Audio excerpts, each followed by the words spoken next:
All right. Good morning, good afternoon, good evening, and good night. Welcome to Morning Brew, wherever you are, whenever you're watching. Welcome. I hope you are having a good one.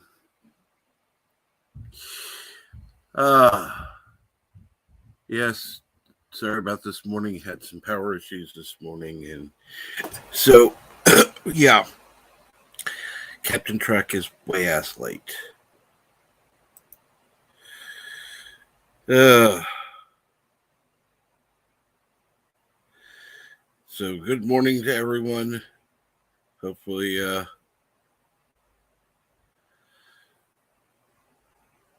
I will say this: I was waiting for the power, and of course, then waiting for coffee because,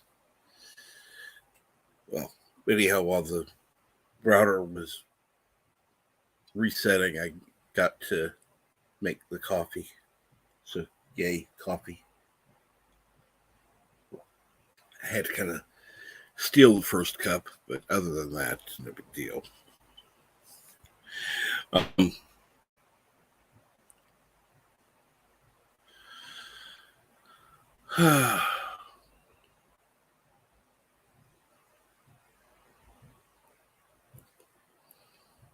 Let's see here. Good grief. There's a lot of chat that I missed. Well,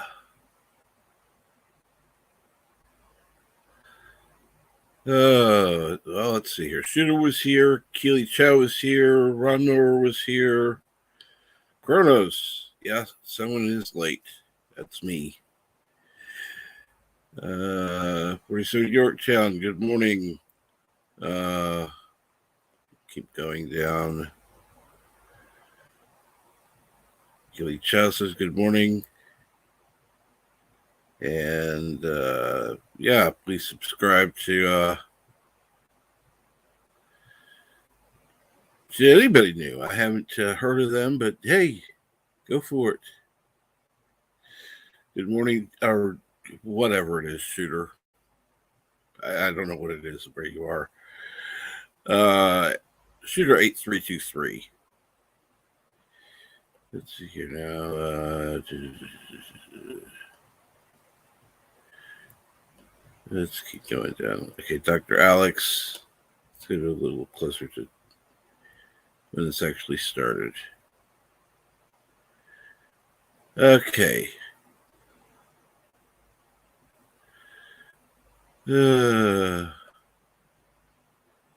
Curtis says nerds. Richie Pool says better late than ever. Good morning, Sci-Fi Nation.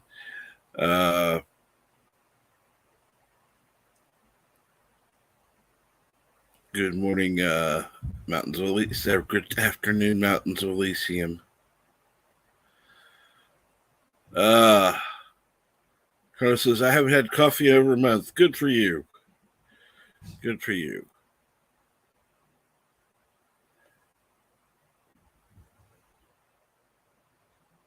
Damn it.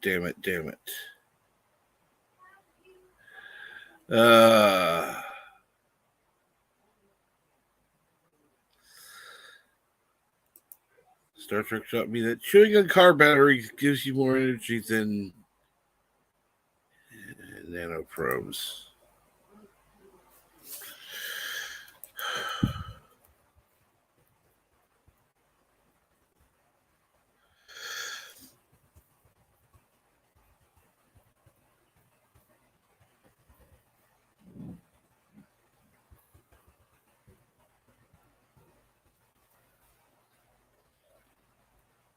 And let's see here now.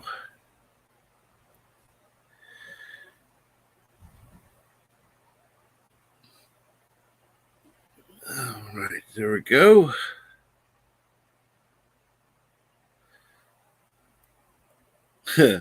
Mountain Lucy says, coffee is the well of life. Richie Poole says, I haven't had coffee in nearly 16 hours.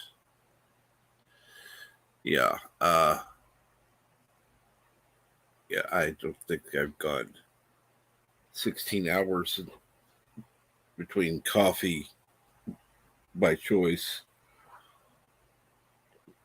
for a long time. A long time. In fact, even when I was in the hospital, I had coffee. So, yeah, that just, no.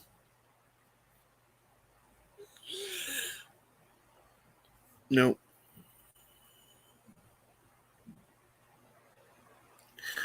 So, anyhow, let me go ahead and open things up today because it is Friday. I didn't line up a guest this day, and we'll just go ahead and have open lines. I had a couple people I asked, but didn't hear back, so no big deal. We'll have open lines today.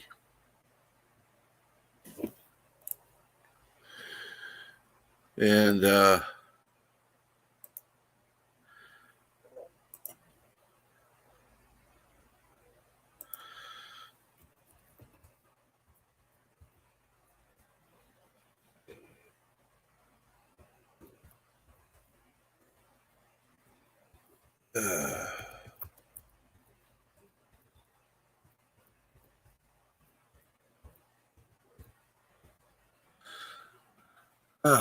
so, what is going on today, everyone? It is a lovely Friday morning here where I'm at.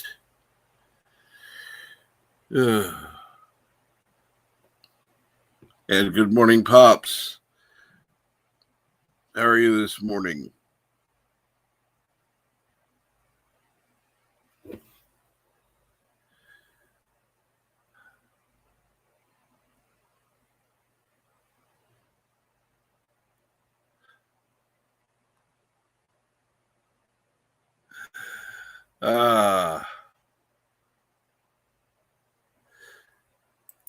Should have finished singing Ballad of Hell. What have you missed? Not too much.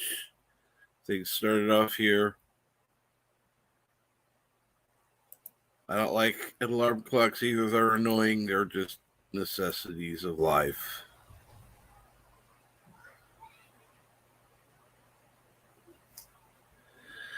What?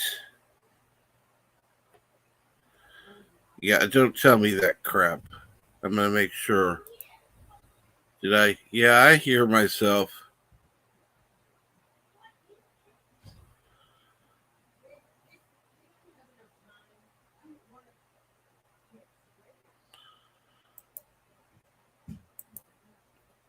Yeah, just wanting to make sure.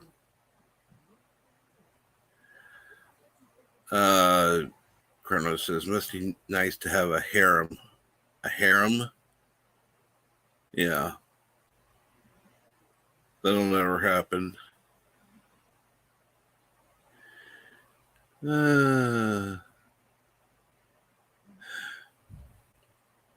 fact, let me make sure that I go ahead and share this out because we started late. By the way,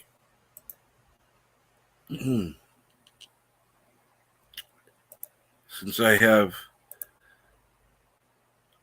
officially reached 700 subscribers, I'm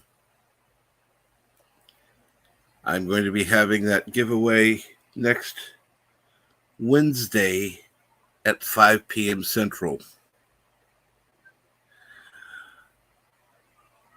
you'll be hearing about it between now and then.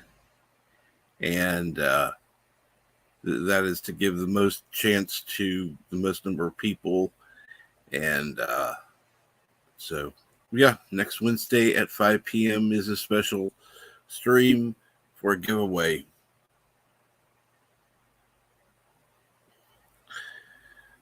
And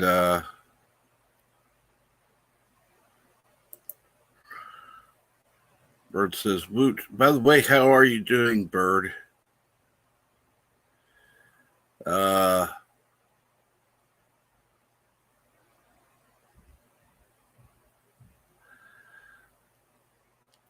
Kuroga has a harem.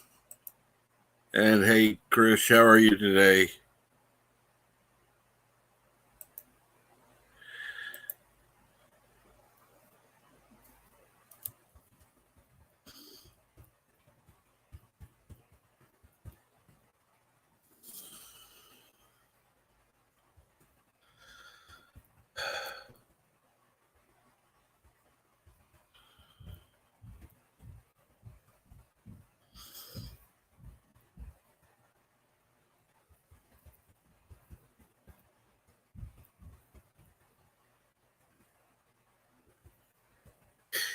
All right.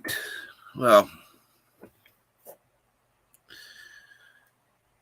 looks like today's going to be a really, really boring stream. And line up a guest. I don't know what to talk about.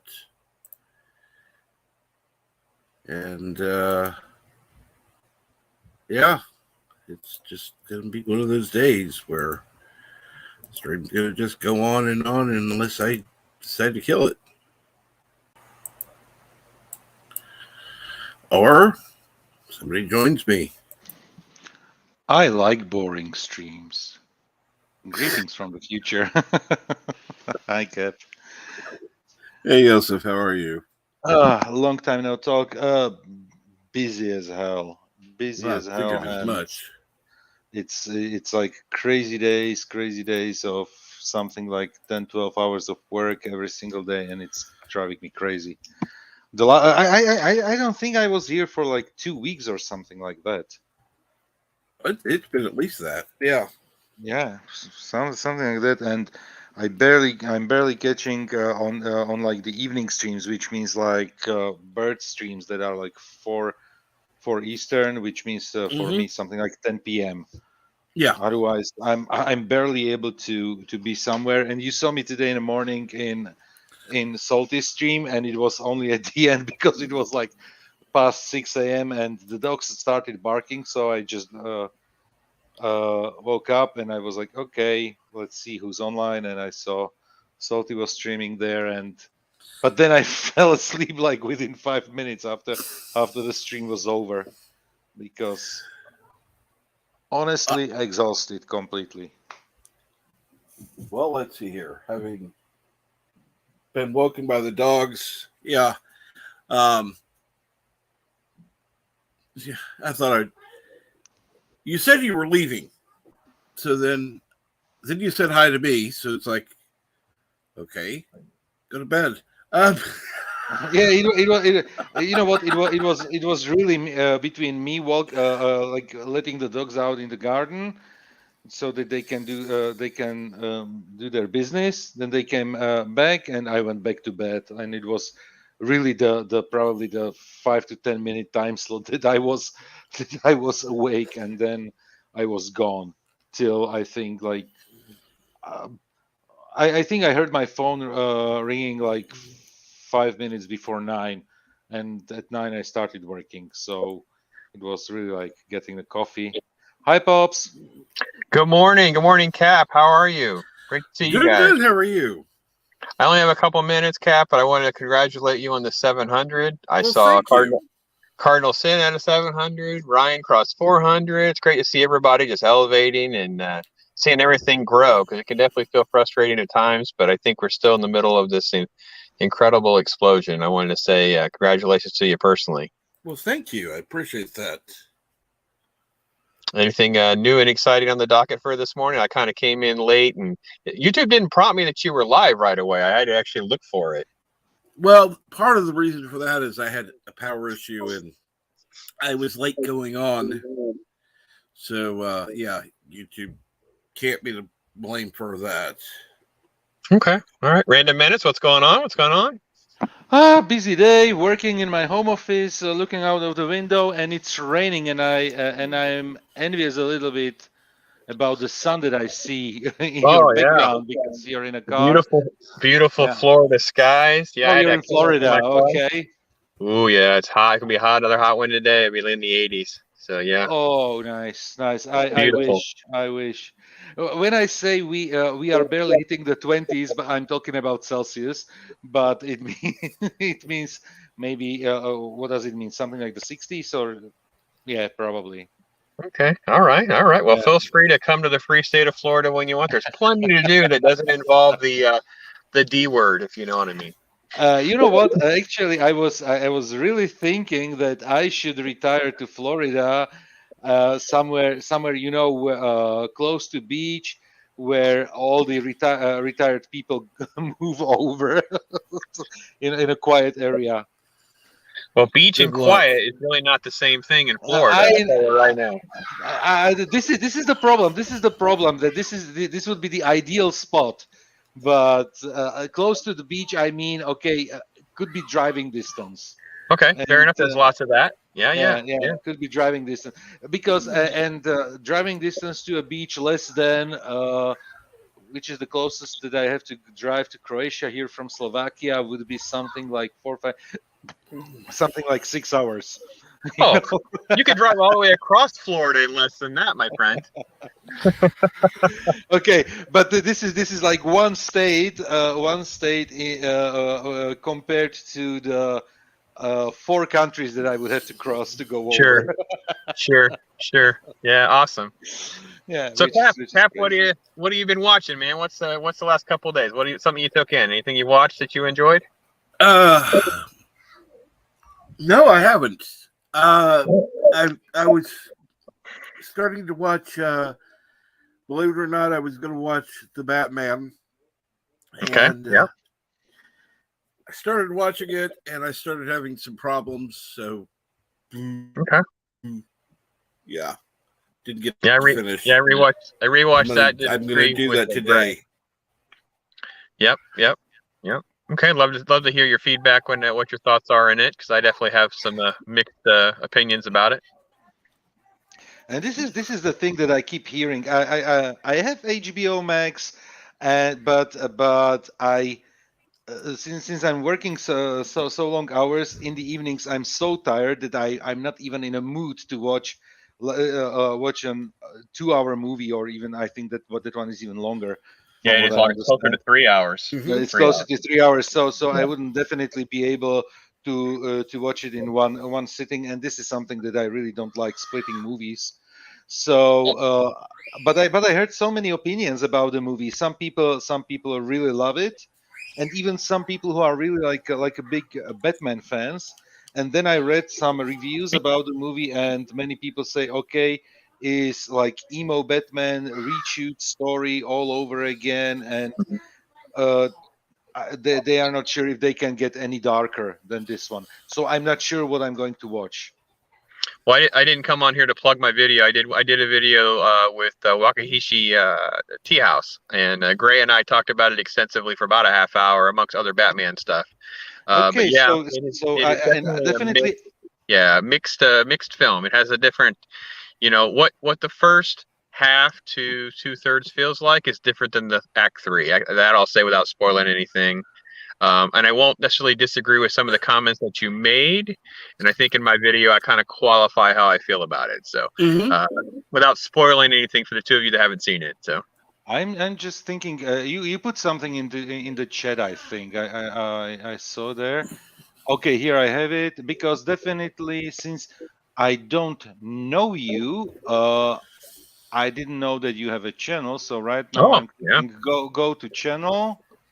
I love that they returned back the option, and I just subscribed. So I will check out your channel. Oh, you have like Wow, over 700 subscribers, Yep. and Oh, yeah, I've been so blessed, man. I tell you, I took such a hiatus, different reasons. I talked about it briefly on Loki yesterday. He was so generous to let me on his show and spend time with him, and it's been an up and down road for me. And now I've actually kind of really been in it and haven't had any distraction. Kind of created a good structure for my scheduling to do this.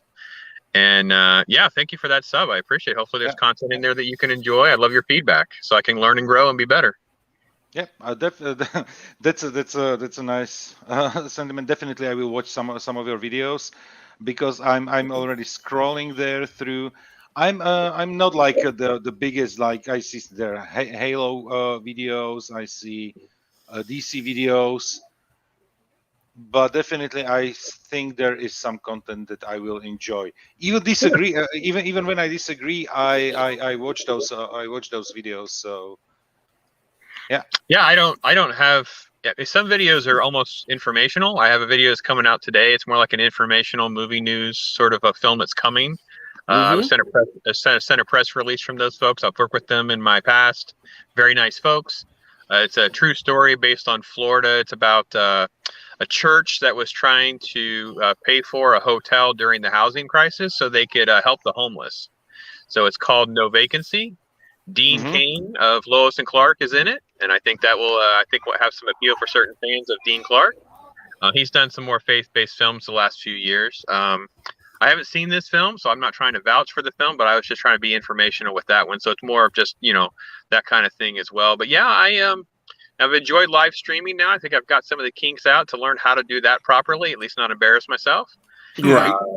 I think that it's been just I started using Twitter as a networking tool, and just because I've had it and deleted all my stuff twice, so it's changed everything. That's how I met Cap. Kind of reached out to him personally, other folks, and I'm like, it's changed everything for me. And yeah, my channel has kind of exploded in the last couple of days, let alone the last month or so. So it's just been crazy. Loki, like I said, has been a key part of that. He joins me on the Halo show every Tuesday, and my approach is, I'll watch Halo so you don't have to.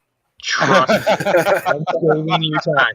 I think you guys have done that with your Picard review. I've only watched, I think, 8 seconds of Picard, thanks to Loki, which is the scene where Brett Spiner's character hits him with an electric car, and it made me laugh out loud. So yeah, that was the only 8 seconds of Picard that I've watched. Oh really? I'm actually enjoying the show, but Okay. I'm also enjoying the reviews that, for example, Loki is doing with Rebel and Canuck. Yep, I know Because Captain they a are lot. bitching about it so much, and it's always like, okay, I get your points. I still find it somewhat entertaining. I'm so masochistic that I watched Discovery, which Ooh. is the staple of bad Star Trek. Sure. So See, I still didn't finish the last episode because that. I have not seen the latest episode of Picard yet. Okay. I would Okay, say I You have to didn't. keep me up to speed, Cap. You have to watch it to keep me up to speed. If I'm doing Halo and you got to do Picard. I mean, that's kind of where we're at in life right now. We'll see what happens when these seasons end. Well, when CBS All Access works, yeah, I will. Trust me, I was trying all day yesterday. Well, I'm glad you brought up CBS. So I actually can give you a positive recommendation. This is actually on the Paramount Plus app, which is what I have. I actually own this show. It's a 2006 CBS show called Jericho. Skeet Ulrich is the main character. It's a small town in Kansas. Nuclear bombs have gone off in the country, and it's basically like a survivalist show, kind of post-apocalyptic. But it's rooted in so much real life. I mean, obviously there's some silly parts, but I've gone back to rewatch that, and I just love it. So I love that show. I mean, maybe other people agree with me or not. I think there's a ton of fans that were disappointed that it was canceled in the middle It of was season canceled. 2. Yeah, exactly. That was so annoying Yeah, because season 2 doesn't make Jericho was any a really good sense. show. Yeah. Yeah, season 2 doesn't make any sense because of that. I did get to interview Skeet. I couldn't find the whole interview, and I posted on my channel the 2 or 3 minutes where he talks about it. But basically, it was so abrupt. It's like they walk in the room and said, "You've got like 1 episode or 2 episodes. That's all you have left to wrap this up." So it was this race to come up with some sort of ending.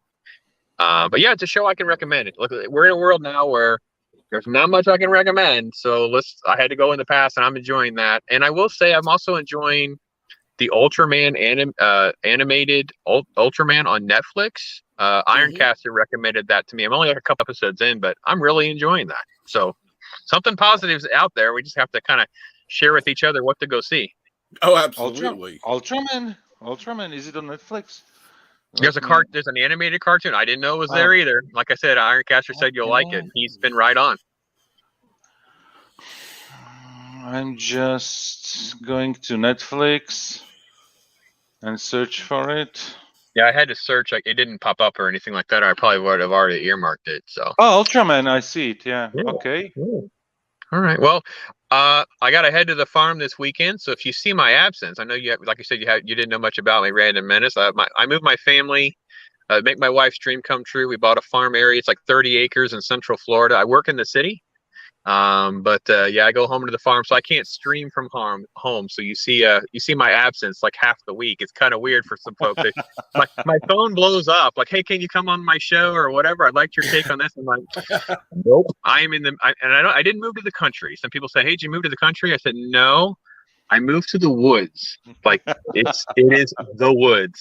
It'll be that for me in the weekend, going back home and helping the wife with the animals and projects and different things like that, enjoying beautiful skies and isolation, because it is definitely that what we wanted. So hope you guys. What kind of animals?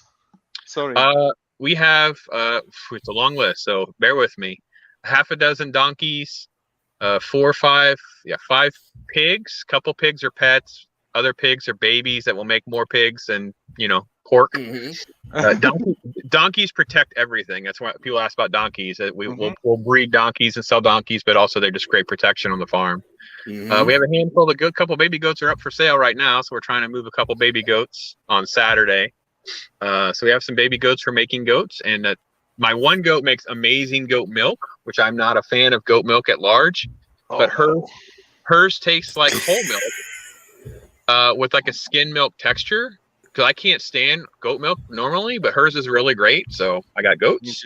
Interesting. Like Because goat cheese, I love goat cheese, but goat milk is the worst thing in the world, I think. Yeah, because every time I've had it before this, it's always like a thicker texture. It tastes like a bad almond milk or something, but hers is not like that. It's really strange.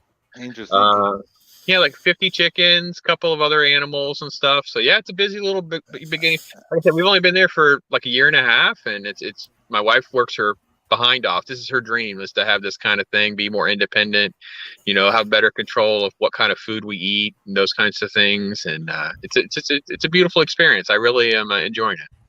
Yeah, definitely sounds like a great life. Yeah. So yeah, I look forward to watching a few more shows over the weekend, and then getting back to it Tuesday night. Cool. So, well, thanks for putting your link up, letting people pop in. I appreciate that. Absolutely. Like again, congratulations, Cap. It was like a full court press to get you over the hump, and now it's just going to be. I think it's going to be even faster to get to 750 and 800 now. That's the funny thing. You never know what'll happen.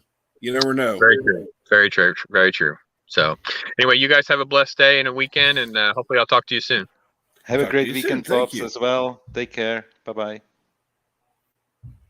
So, see, and another channel where the talk is around goat milk. Yes, I was just thinking that. Unexpected. It's like, yeah, it's a good thing that Salty wasn't around to pop in. Yeah. Hey, you need to move there, Yosef, since you love goat's milk so much. Yeah. No. Really. Feta cheese, like a goat cheese, it's perfect. And there was when was it? Probably something like 6 months ago, basically second half of last year, on your favorite social media, the TikTok. Everybody was making a recipe there with, like, they took feta cheese and cherry tomatoes with they put on some they took some garlic, olive oil, salt, pepper, and they put it in the oven for, I don't know, like 40 minutes till the tomatoes get mushy and the cheese melts, Mm-hmm. like a brick of feta cheese, and then made pasta in a pot, and then mixed it everything together.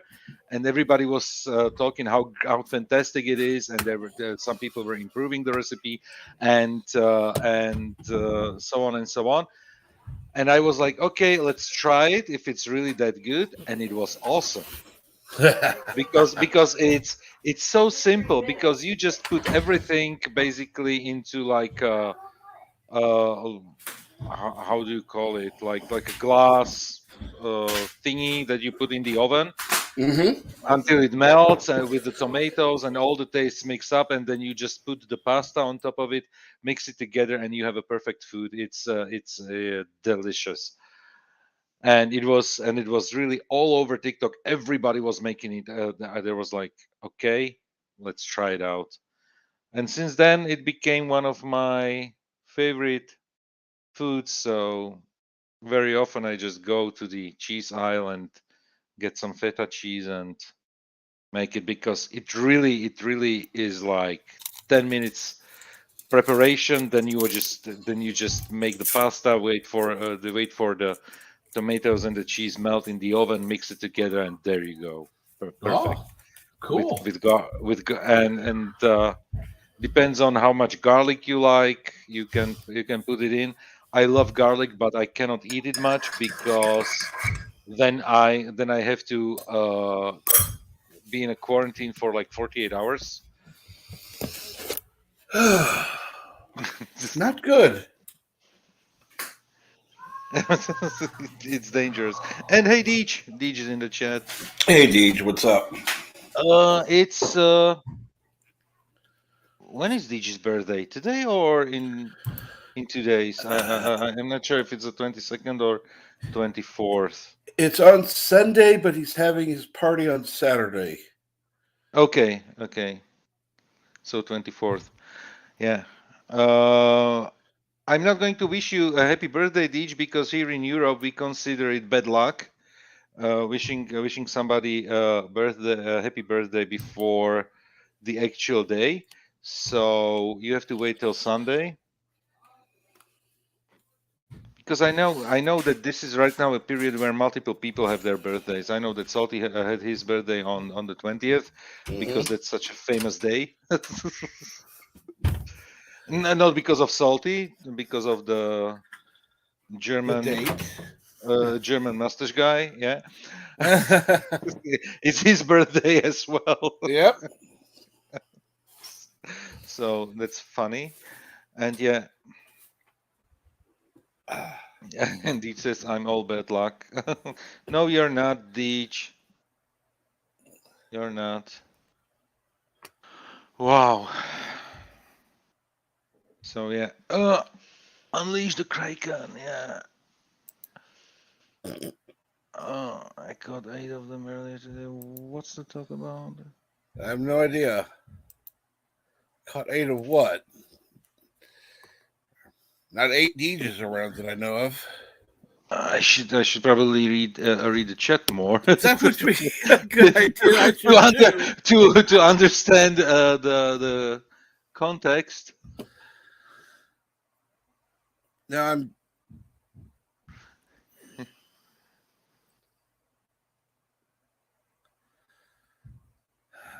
And Deej is still counting on the bet that you have for reaching 1,000 subs, from what I understand. That's over with. That's over with.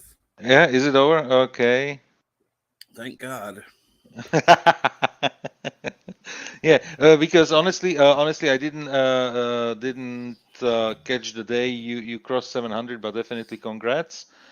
And I think you have your celebration stream set up for something like Christmas Day or something.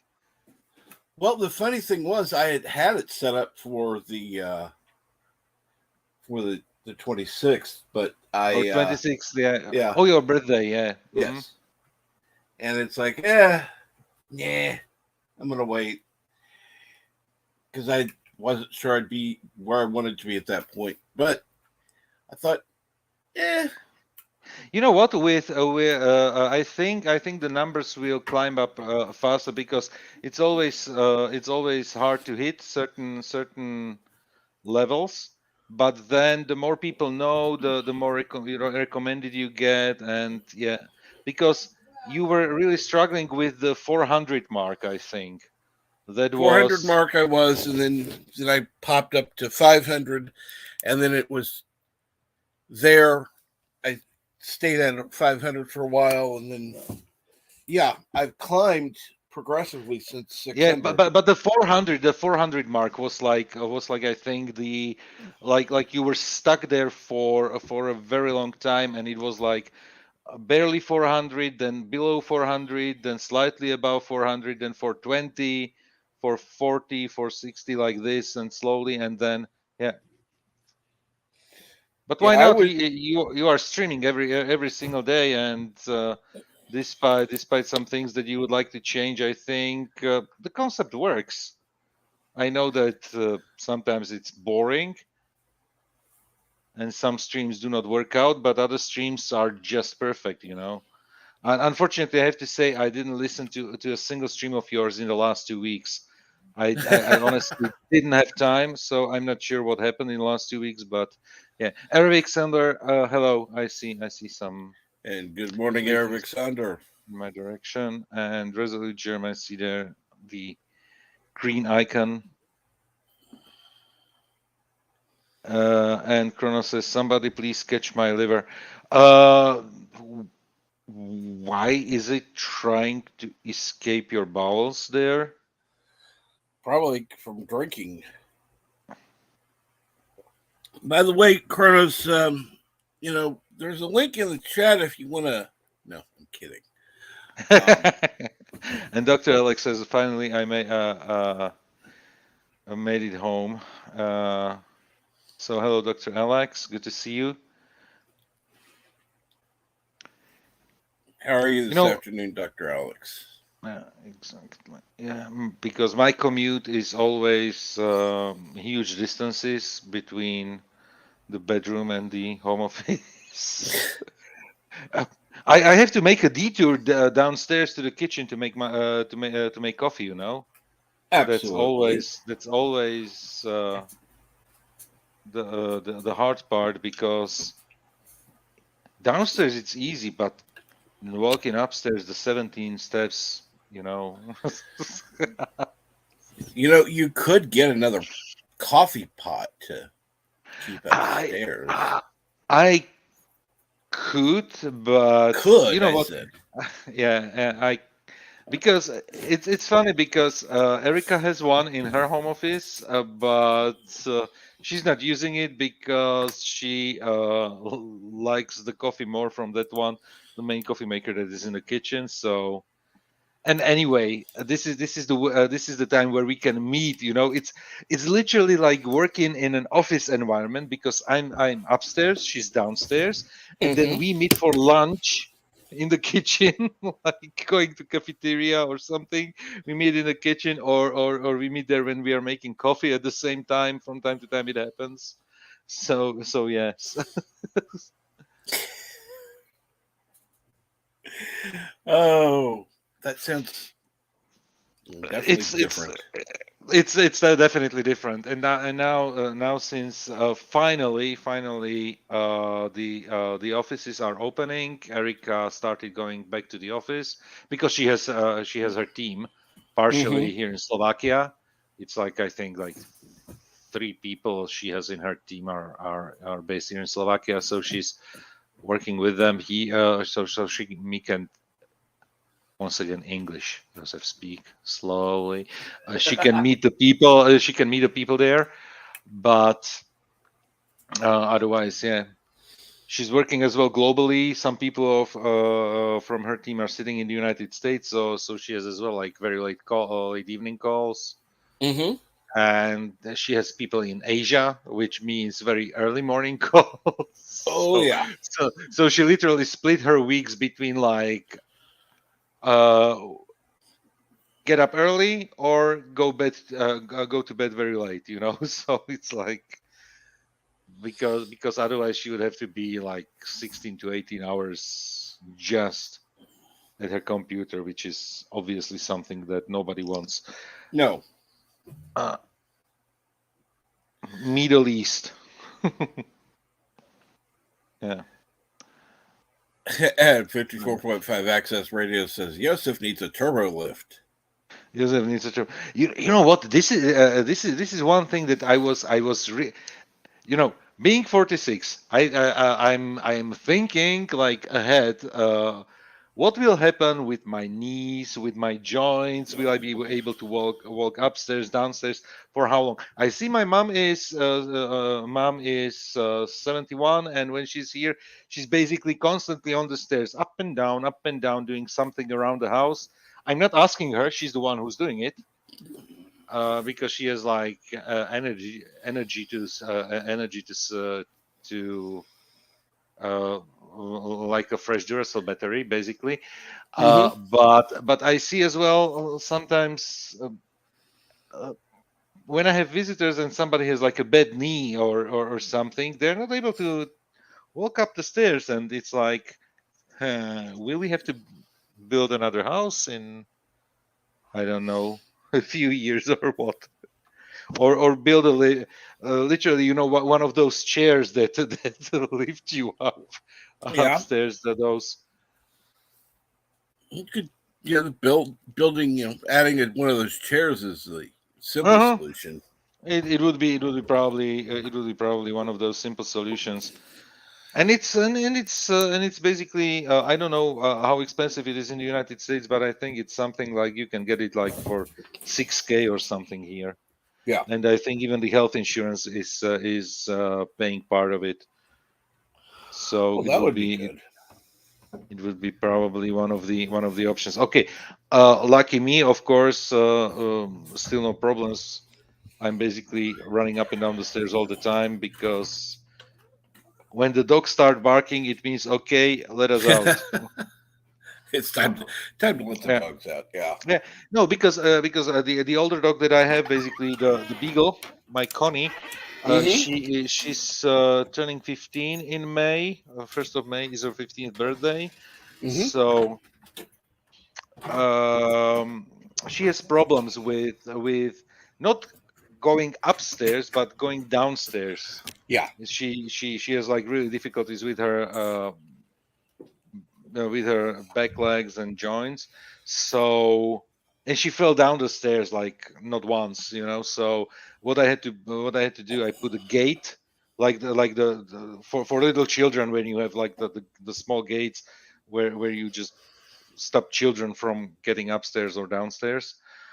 So I had to install that one, so they are not coming to my upstairs to my home office. They're just standing downstairs barking at me, and the most beautiful bark is like 4:30 in the morning, or at 5 in the morning, where I'm like, oh no, okay.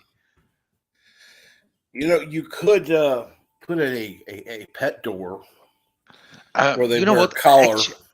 I was thinking about it, but honestly, I don't know. There is either I would have to either do it through a brick wall, or basically cut out like part of the glass door that I have to my terrace. So it's like neither of those things is a good solution. No, I wouldn't say that would be a good Yeah, solution. yeah. So it's a bit more difficult, and definitely I don't want to have it on the front, the pet door on the front door. It's because we are on the main road here, so people would see, okay, there's an easy way in, and it has to be bigger than for a cat. So definitely through the one that I would need, a person could slip through. So see, that's why I said with a dog collar, because that way I you could understand. have I it. understand the technology, but it's still the weakest point of the door structure True. would be the pet door. So I know that there is like for collar, so that it activates when the pet walks through. It would be like for the cats, it would be like they would be constantly going in and out, and because Cats would be because like, oh, because hey, I can go out because now. because even if they don't have the color, they would wait. I can tell you, they are so smart. They would really wait till the dog goes out, and they would just slip beneath the dog, like, Yep. or slip out with the dog. So Oh, the dog's going out. Time to run. yeah, exactly. uh, why is there a gremlin stalk in the chat? Uh, I Glasses don't. on. Uh, Brandon Looney Tunes fan, hello. Good Shooter, morning, Brandon. hello. Sam. 54.5, hello. Adding a Gremlins chair. Gremlins chair. Oh, now I get it, Pops. Yeah, Gremlins chair. that was the funny scene in the movie. I'm not sure if you remember. The grandma got some water on the chair, and I think, it short circuited, and it did it. Oh, that, yes, went whoo.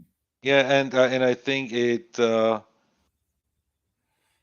did a slingshot with the grandma through the window or something. I don't remember the movie Yeah. so Bye bye, exactly, but Grandma. there was definitely something like Bye Bye Grandma scene, yeah. And don't feed them after midnight. Chronos, that's a good advice for every single one of us. Yeah, but see, here's the problem with that one. How does the gremlin know what time zone it's in?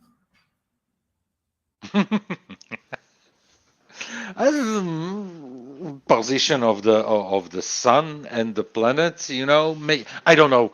It would be. I mean, it would make more sense if they said, "Don't feed it after." And what time zone are you in? Oh, Uh, type of thing. or something like after dark, or after the sun Yeah. goes down. Yeah, something like that. Yeah. So you can only eat during when the sun is up, that kind of thing. Okay, that's fine.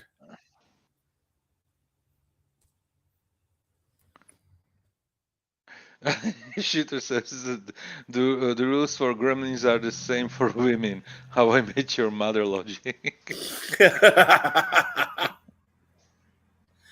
The funny thing is, I didn't really see How I Met Your Mother. I I watched saw a like few episodes. yeah, exactly. Me the same. I think I tuned out in the later seasons. I remember this is one of the things with the sitcoms that are running for so many seasons, that basically they come up with a good idea in the beginning, and then basically when you watch one sitcom, you find the same plot over and over again in every single one of them, and it doesn't matter. It's a slightly different approach, but the topics are basically the same, and you know how it will end. And it doesn't matter if you are watching, I don't know, Cheers, or Married with Children, or The Big Bang Theory, or How I Met Your Mother. It's basically the same scripts are wash, rinse, repeat all over Yeah. again. Well, see, So I watched so Cheers. There was something to that I was drawn to, at least for the first several seasons. But then, yeah, when I watched How I Met Your Mother, it was just like, have I seen this episode before? yeah, this is and yeah, I see. I got few episodes in How I Met Your Mother. It wasn't too bad. I'm not saying it's a bad show, definitely not. But it's not like one of the shows where I would have to say that, okay, this is something where I need to watch every single episode, because even I watched, let's say, every single episode of The Big Bang Theory.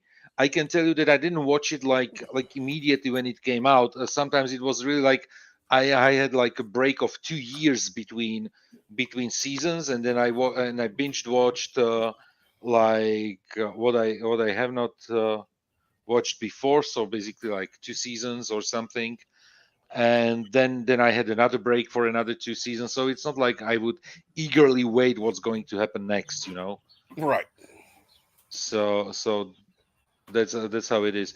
Basically, what since HBO Max is available right now here, finally, I what did I watch? Oh, I watched Manifest, which was an interesting show. But once again, it became pretty much the same thing. Wash, rinse, repeat. It's a nice mystery show. Mm-hmm. I'm not sure if you heard about it. No. Manifest. It basically the main premise is, and it's not like no spoilers. It's a plane leaves, I think, with people who were on holiday in Hawaii, and they are returning to, I think, New York, Right. and the plane disappears. Ah. And the plane and then the plane appears 5.5 years later. So, and there is no time, and the people on the plane uh, didn't realize it, that they landed 5.5 years later. Only the plane lands. Basically, that's the first 15 minutes of the episode, and the plane lands 5.5 years later. And now the people who were on the plane have like specific, not powers, but they have like callings. But once again, it's an interesting idea, interesting plot. But if you watched a show, something like what was it called, 4400, it's probably like 15 years ago, the show. It was basically people Mm-hmm. were abducted by aliens, and now they have like special powers, you know. So it's once again this type of mystery show. So, and the first 2 seasons were interesting. The third one was like okay-ish, and now they are filming the fourth one. And I'm not sure when the fourth season is going to be released, but once again it became very um like show by numbers. Ah. Okay. Yeah. And congratulations, Brandon Looney Tunes fan 2000, who has 463 subs now. Yeah. And if one of the mods could pop that link in the chat, it would be best appreciated. Anyone who isn't subscribed to Brandon Looney Tunes fan 2000, please do. I gotta remember.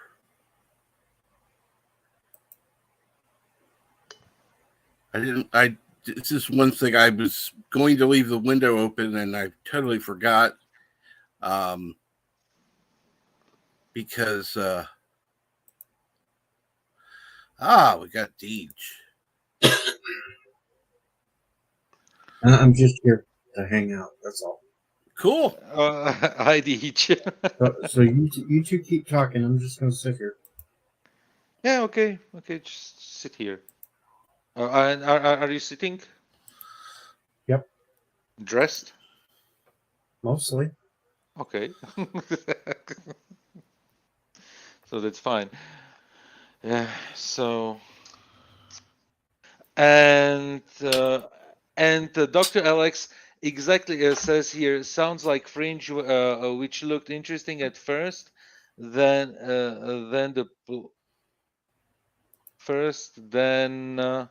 I'm just reading it from a distance without glasses. Lost the plot. Then lost the plot because Jar Jar Abrams cannot do stories, just concepts, and no idea how to develop them.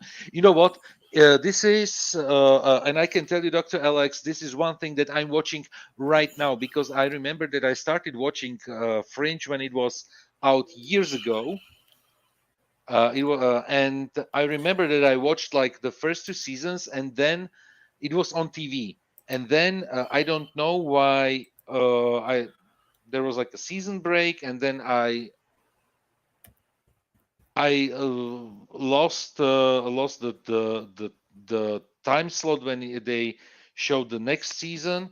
So I remembered roughly what happened in the first two seasons. Then the third season I didn't watch. Right now I'm on season 5, and it's getting convoluted, crazy, and overcomplicated.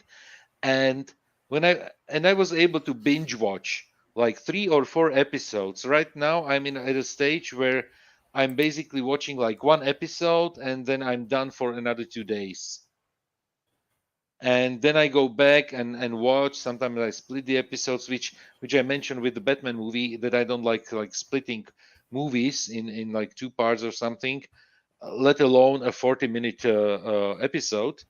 But I'm losing interest in the show. But I think the 5th season is the last one. So anyway, Well, I got to agree with Dr. Alex. After season 2, the whole thing just went and it's not worth watching after that. honestly, I will finish. I will finish it because Well, I finished it, but I kind of regret finishing it. Okay, I will finish it because it's there. It's and basically what I'm doing is before I go to bed, I put it on my phone because I have the app on my phone, and I watch it there. And just the jump that I switched from watching it in the living room on a big TV to my home office computer screen to a mobile phone, it only shows the decreasing interest in the show. So, but okay, definitely I will finish it. And with J.J. Abrams coming up with the ideas and not finishing the story. But this is the thing with J.J. Abrams. He said it himself that he was there for pitching the stories and then being as a producer there, sitting in the background. But he wasn't the one who was writing the show. And the same goes for Lost, basically because Lost got lost in itself, and then it ended up on a very on a very low point. I don't think I even finished Lost. I know that I just watched some reviews about the final season. I'm not even sure that I watched a single episode of the final season of Lost. The one thing where I have like good and fond memories about a JJ show is Alias. Alias, I really liked, despite it had all the typical JJ Abrams handwriting all over it, like with mystery boxes and secret device.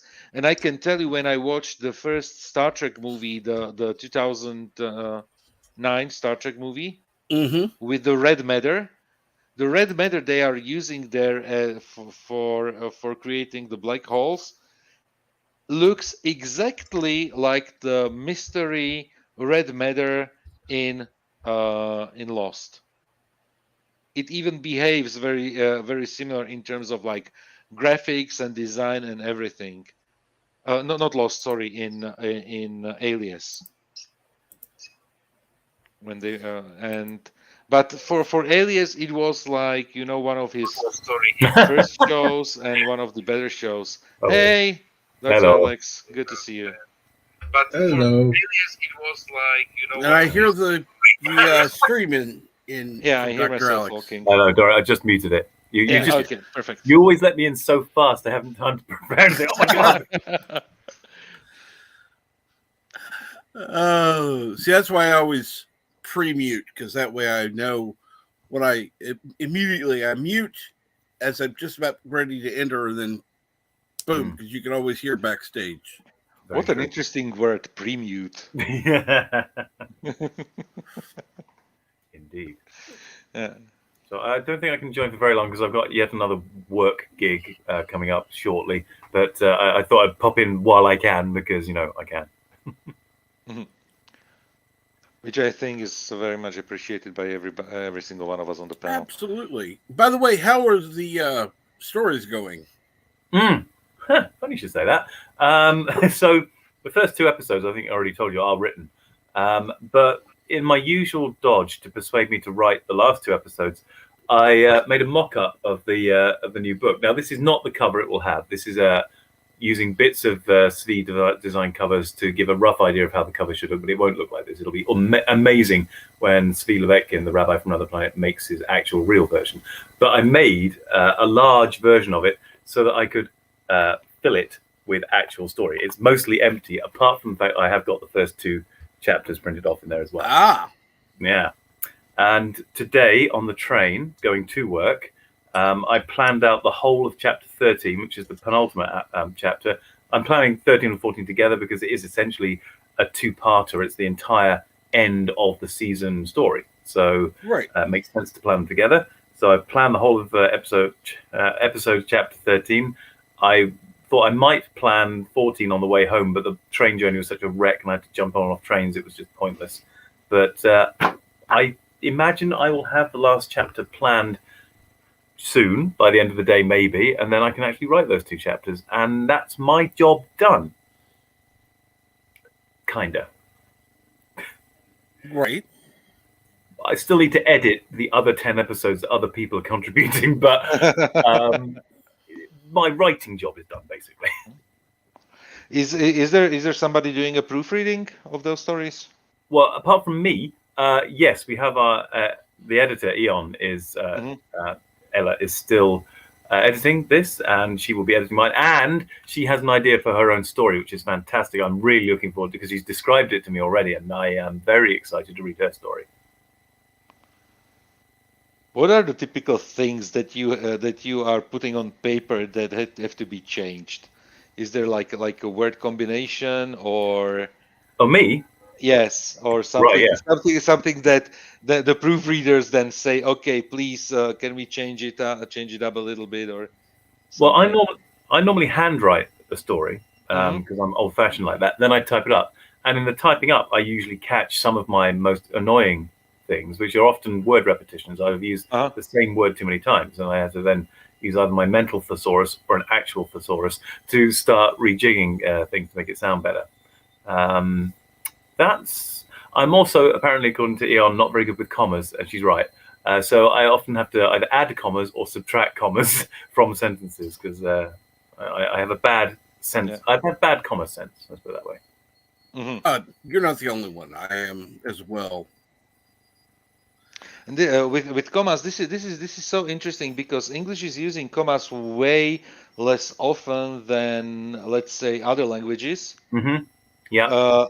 And I tend to put when I'm writing something in English, like an email or a chat or something, I'm putting commas relatively often, and I see in books as well, but in general conversation or like articles, that why isn't there a comma? I would put there definitely a comma, because it's a separate thought. And I would like to see it separated, because then it blends together. So I can answer your question. I was taught in a very old-fashioned style. I mean, the style that was going on X number of years ago. But commas, it was encouraged that you put as few commas in as possible. Even though my gut, even as a child, was, I want more commas in here. I want to separate these phrases. But it was drilled out of me that no, you have to have as few commas as possible. It's not done that way so much these days, and you'll see modern writers can put more commas in, but it really depends how they were taught. So that's why I'm so bad at the commas, because my gut as a small child was put more commas in. I was told not to, but actually my gut was probably pretty good in terms of readability of chunking sections and phrases. So I'm messed up because of that. Yeah, I messed up because of other languages that definitely, let's say in Slovak, that is my first language, is definitely, we put commas very often in a sentence. Yeah. Just really to separate every single thought, and even when you put like I don't know the expressions, but when you have like multiple subjects, when you are listing things, and or when you are putting like an idea into an idea Yeah. within a sentence, you need to separate it with commas, and sometimes this is something that I'm lacking in the English language. Hmm. But agree. it definitely makes sense for me, because when I'm reading it, it means, okay, this is when, even when you are talking, your voice goes up, comma, Yes. eh, and it's like an adjustment of your voice modulation, even when I'm reading something with my inner voice, Yeah. it makes sense. I would do the same, but even just to make it stronger, my editing when I'm so after I've typed it up, I will then read it through, and hopefully my inner voice would be sufficient. But now these days, I actually read it out loud, partly because I'm going to read these things out loud to Hmm. camera, so it's a useful practice to know how it's going to sound. But you actually pick up, as you're saying, some of those phrasing issues and even some of the word order issues, where it can be done more elegantly or more naturally, comes out when you actually read it aloud. So that's how I edit as well. Yeah. Right. And Star Wars Theology, good morning, says, I use the application Grammarly. It is very powerful. Help with writing and works It works in a in Word and Word. Google application. Yeah. Hmm. Yeah, Grammarly. Yeah, I saw it. Uh, I never had the need of using it, because I'm not writing that much, Mm. And when I'm writing, it's usually like technical, boring stuff, and it's in paragraphs mostly. So, but and Yeah. yeah, To be fair, my grammar is but I generally yeah. gone. Sorry. Mhm. No, I just wanted to say, but I know about Grammarly, and I saw like videos, and people are really talking very positively about the app. Yeah. My intuitive grammar is actually pretty good, even though we were taught very weirdly and informally halfway through my education. They just dropped all the technical aspects of English when they were teaching English.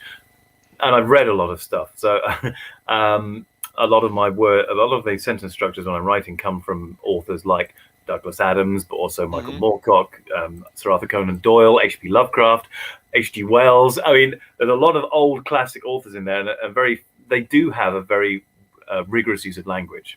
Hmm. So I'm not too bad with grammar, except Eon Ella, who's not, as most of you probably know, she's Romanian. Her English technical sense is better than mine, which is why Hmm. she's the editor. She'll pick up on some of the flaws I do still let slip. And at the Right. end, I said, yep, your grammar is actually better than mine, even though I'm supposedly the native English speaker. Yeah. And the thing, especially with writing, okay, grammar is one thing, but then you have the lexicology, phraseology, and all the other stuff that goes into good writing. Yeah. And then you have the difference in writing styles between somebody like Stephanie Myers and her Twilight, and somebody like J.R.R. Tolkien, It's where, quite a jump where there. Yeah. which is basically I forgot to include compare. Tolkien, but It's in terms of writing, it's like comparing Mariana Trench and the Mount Everest, yeah. because that's Yeah. basically it, because what I'm not sure if you had the opportunity to ever read Twilight as a book. Did I ever pick up any of it? I don't think I did, to be fair. I You know should what? probably not. You can probably Google it, but when you Mm. just read the first paragraph of the first book, Hmm. you will realize that, I don't know, writing a child writing an essay in something like a fourth grade Hmm. would probably put something more coherent on paper Oh God, it's than coherence Stephanie issue. Myers did with Twilight. My And ignorant my ignorant assumption was that it would be more like a lack of variety in phraseology, not an actual more fundamental problem of actual coherence. it's it's maddening how wrong, even when you are describing something, and you need to have descriptions, especially because when you're watching a movie, description means okay, show it on camera, but Right. sometimes in a book you have a description for half a page just to describe something, and Oh, I know what you mean. Yeah. and when she describes, it's the vocabulary is so basic. Yeah. The phrasing is primitive. It's just, and the funny Yeah. thing, I am not sure I spoke about on some other stream about it as well. It was like at first I had the book in the Slovak translation, and I was like, this is the worst translation that I've ever seen Mm. in my life. And then my wife bought the original book, and the translation was spot on. The translation was spot on. Mhm. It was just so bad in the original, and I was Yeah. like, okay. So, and this is always I'm always saying that the first book that I read in English Hmm. was A Lord of the Rings, Yeah. the whole trilogy, and it took me like 2.5 years to read it. Yeah. And not because it wouldn't be interesting, just because I didn't have the vocabulary. It And it does was get. Sorry, carry on. and it was before the internet, so I literally had to dig through a dictionary to Mhm. go through it. Plus, Tolkien is not an easy read by No, any means. it gets progressively harder. I mean, I couldn't say he's a bad writer, but the last two books are really tough going to read. The first one is a really nice, quite good paced, fairly concise. It still has Mhm. its footnotes and its appendices at the back, but Yes, the exactly. story itself is pretty snappy. It still works fairly well, apart from the Tom Bombadil crap. But anyway, that That's aside, why he was left out in the movies, probably. yeah. But the second two books are like reading a history textbook, and the footnotes are kind of important, but also it just doesn't flow like the first book does. But still brilliant. And one of the miracles of the Peter Jackson movies was how they made the second two movies, the last two movies, I mean, yeah, how they made those so impactful. It was like, yeah, this is what's in those books, but this is now rendered in a way that keeps the pace the same as the first book. Yes. This is Hmm. how it. Tolkien's a You're right. genius, Yeah, but yeah, it's better you're right. on Yeah. film. And the funny thing was that the next book, and it was then what was the next book that I read? I think I don't know. then there were like there was a gap where I didn't read like many books in English, or because I read something in German that I had from the university still, where I wanted Right. to finish something, Yeah. and I didn't do that. And since I studied German, I read those books in German, and then um, one day I was with then my girlfriend, now my wife, and my mother in a shopping center, and they were shopping for clothes. And this is one of the worst things that can happen to a man, being with two women shopping for clothes. So I basically escaped the captivity, and I went into a bookstore in the I've done shopping the very center, same thing. Yeah. and there was, you know what, there was a pile of books, and there was something written. The book was called The Da Vinci Code, Oh yeah. Dan and Brown. I was like, what's this? And it was a Slovak translation. Hmm. And I can tell you that I was like, okay, let's just buy it. So I bought the book, and I can tell you, I don't know how when the girls finished the shopping, I don't know how I came home. I don't know where I ate when I ate. I read the whole book basically between the afternoon and the Hmm. next morning. I Yeah. finished the book, and I was like, okay, this is fantastic. Did this guy write something else? Hmm. And then I discovered, and the Da Vinci Code was the first book that was translated to Slovak. So then I went to a shop that is selling like foreign books, and then I bought in English uh, Angels and Demons, and he Yeah. had two other books out. The one was Deception Point, and the other one was Digital Fortress. And I can tell you that it is such an easy read when you are reading Dan Brown. It is very easy to read those books, despite heavy descriptions of everything.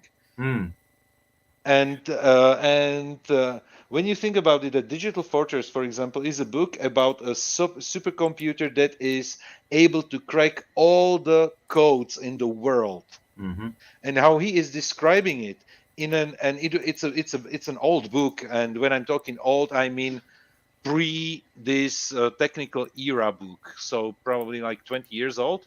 Yeah. And how he describes the technology and everything is fascinating. Knowing him being an English professor, so you see that there was very much very in-depth research into IT and technology of that time, and about encryption of that time, and it was still interesting and very good book. Description is necessary, and from as a writer, one of my weaknesses as a child really was I didn't like writing descriptions. I liked writing dialogue and character interaction a lot, and I liked describing something big like a spaceship blowing up. But I don't like devoting loads of words to it, and I knew that was a weakness. So later, when I started having to write properly for like being paid for it and stuff, I would force myself to write more descriptions because I knew I didn't like it, and I became. Now I do it automatically. It's inbuilt. I will now write the descriptions as we go, and it just a story flows. But I still don't want the descriptions to either be excessively long, and I get bored with them. So if I'm bored with a description, I know it's time to change things and to turn it up, or just play with the description. Like, I hate describing the freaking TARDIS arriving. So I have got at least now a handful, if not half a dozen, different ways of describing that bloody box fading in and out of existence as it arrives. And they sound increasingly stupid and contrived, but it's done because I'm sick of saying, and it faded in and out of existence and finally arrived. Great, again. But yeah, I don't like overwritten descriptions by any stretch. They have to be entertaining, fun, and get the job done as succinctly as possible. This is one of the things where I really enjoyed this. Jules Verne books. Yeah. But when you are reading those, his descriptions go over like 5 pages. Just a description of something, and that's why it's not so popular right now. Despite the books are fantastic. Yeah. Good morning, NB Geek. Good morning, Six. And good morning, Captain. Hello. Good morning, Six. Doctor, Deej, Hello. Yosef. Hello. If I can just tackle Josef's last point about Jules Verne. Good morning. Hello. Jules Verne was described by H.G. Wells actually as being more of a travel writer than a sci-fi writer. The pair of them were always digging at each other, like rivals, but they also liked each other, they respected each other a lot. But I understand what he's saying, because I mean, Around the World in 80 Days is exactly that. It's a travel log. I mean, it couldn't be more a travel writer's book. But his descriptions, I don't think, are wasted words, are they? No, not wasted. I would not say so. But long. But you get. But the thing is, you get. For example, 2000 Leagues Under the Sea, when he's describing the Nautilus. He spends so much time with the description, but at the end, when you are reading the book, and there is something happening, and the people are running down the corridors. Yeah. You exactly know where you are. Yes, you can see them, even though he's only said this corridor. Yeah. I think Jules Verne's kind of did a little bit similar a style, even though his books were shorter, kind of like the Musketeers or the Man in the Iron Mask, or Dumas. Dumas. One of my favorite authors. Yes. or Moby Dick. I mean, it was very. mean, you get very, very deep detail on in the Count of Monte Cristo. You get a very, I mean, you can picture his prison down to the stones, as detailed as he makes it. You can take the ship in Moby Dick and pretty much know where you're at just based on the description, because he goes into such detail about the ship, which I think is the same that Jules I can see Verne's Monte did with Cristo's Nautilus. island, where he was hiding all his stuff and stashing stuff to this day, because that description is so vivid. Yeah, that's where I think Jules Verne really kind of was very similar in his writing style when it came to the detail, even though his books were noticeably shorter than, say, Moby Dick or Les Miserables or Three Musketeers and stuff. But those older writings, I think they were designed that way mainly because that was how they were able to convey detail. Get people to really see the picture of what's going on. And I think Jules Verne did a lot of that too in his. I think it is vital in storytelling to be able to paint the picture as well as just tell a story. Tell a story isn't just saying words or having dialogue, even though as I said, as a child, I had much more of a kinship or liking for dialogue. No, you have to paint the whole picture. Well, that's why, some of the books I have are Star Trek books where you know the ship, so you don't necessarily need to describe everything. Whereas in a totally new world, you would need to describe everything. Mm-hmm. It would be kind of redundant to have all these descriptions of the ship. It's like, yeah, I know what the Voyager looks like. I know what the Enterprise looks like. You don't need to describe every minute detail of the ship in each book. It would end up being boring. I know. No, I think that the only time you really need a new description of a ship is say you were reading a Star Trek book and it was your first time reading about a Dreadnought class, a 3 nacelle ship, and get you kind of some details on the differences between that class of ship and, say, the Enterprise. Just the subtle differences, with still being able to recognize the ship because it's the Federation. The ship designs are predominantly very similar on the interior in a lot of areas. You would just be able to kind of put some unique references to a new class of ship, but then you'd most likely be like, okay, yeah, I can see this. This is easy for me to see. Whereas, say you were reading a book about Moira from Farscape, and you had never seen the ship before, you'd want that detail. You'd need that detail to understand Moira being a living ship and how the pilot works and all that stuff. I'm just using that as an example. Right. So at what point in the books do you assume that your reader has seen the entire series? They've seen it multiple times. You have to walk that fine line between describing and keeping a newer, maybe somebody who's newer to the fandom, keeping them engaged and understanding what's going on. But then you don't want to bore your hardcore fans like you, Captain Trek, the Star Trek novels. You don't want to be bored reading things that you've known, for the last 30 years. Well, it's funny you should mention that because I had to consider that when writing season 12 and 13 to a degree, but I had to consider that because they were not just chapters, they were also episodes. They were standalone episodes. So there were instances where something would recur and you kind of needed the description again because that they might not have seen all the episodes.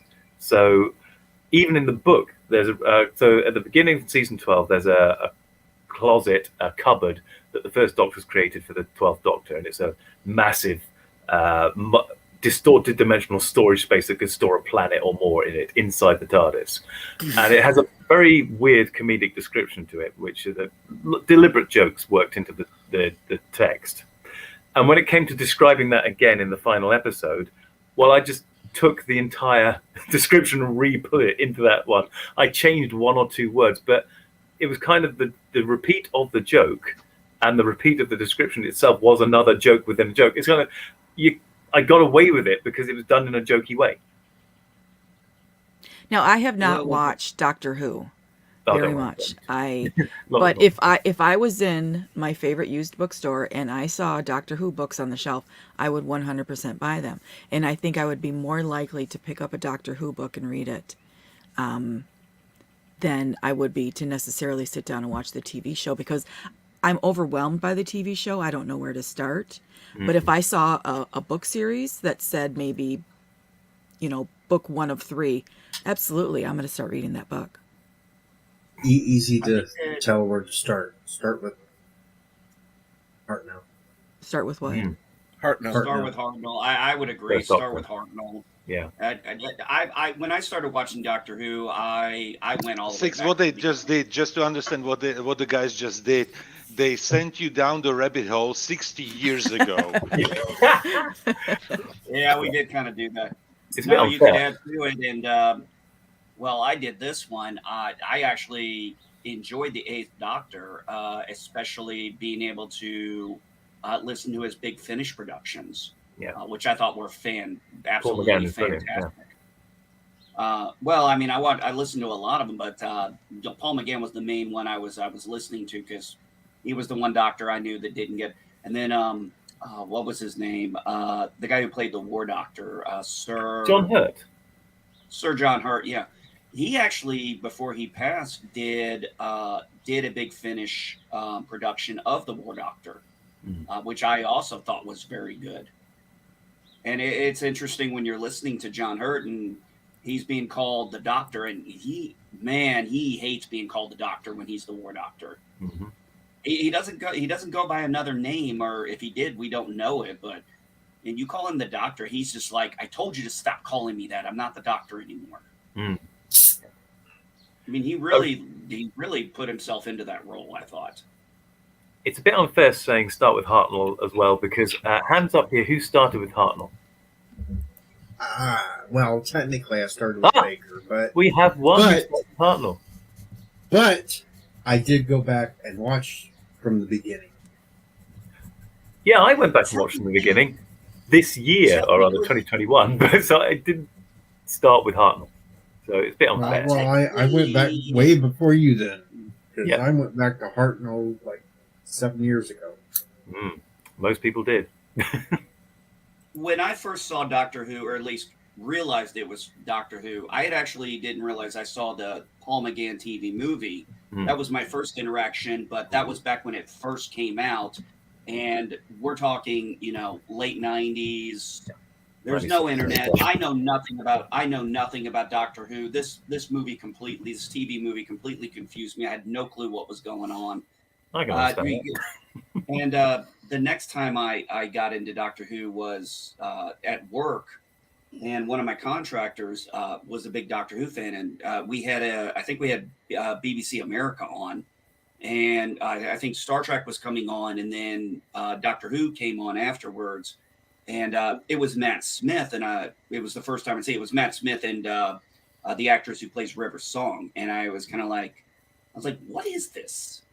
And I really started to pick his brain about Doctor Who, because then I started really looking it up on the internet. I was like, oh my God, this thing has been around this long. And he's like, I've got everything up to date on Doctor Who if you want a digital copy. I was like, yeah, sure. And it took me about 1.5 years to get caught up, but I did. That's the thing is getting caught up on a show or starting a show that's been going on for decades. It's a lot. It's a big time investment. Yeah, I know.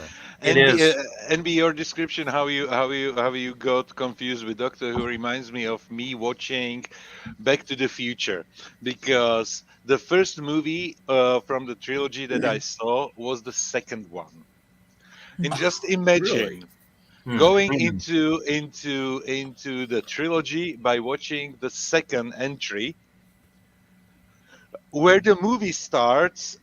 When you remember how the second movie starts, is Roads, basically where we're going, we don't need roads. Yeah. No, it starts with Marty going back to the future, Doc dancing in the streets, and then we go back to Marty being home, and the dog comes back. It's basically a recap in the beginning Mhm. of the It really first is. movie. And Actually, this is how I started watching it without knowing what happened in the first movie. I Mhm. was so confused. So Yeah, and then you confused. notice when you watch the first one, it's like, hey, who's this woman? That's not the woman from the second and third movie. That's not his girlfriend from the first movie. So which one do you prefer, Yosef? The first one or the second one? Actually, I don't know. I don't know because I love the trilogy as it is. Yeah. And when I start watching it, I never rewatch only one movie. It's basically I have the whole trilogy on Blu-ray, and they go one after another in the player. Okay.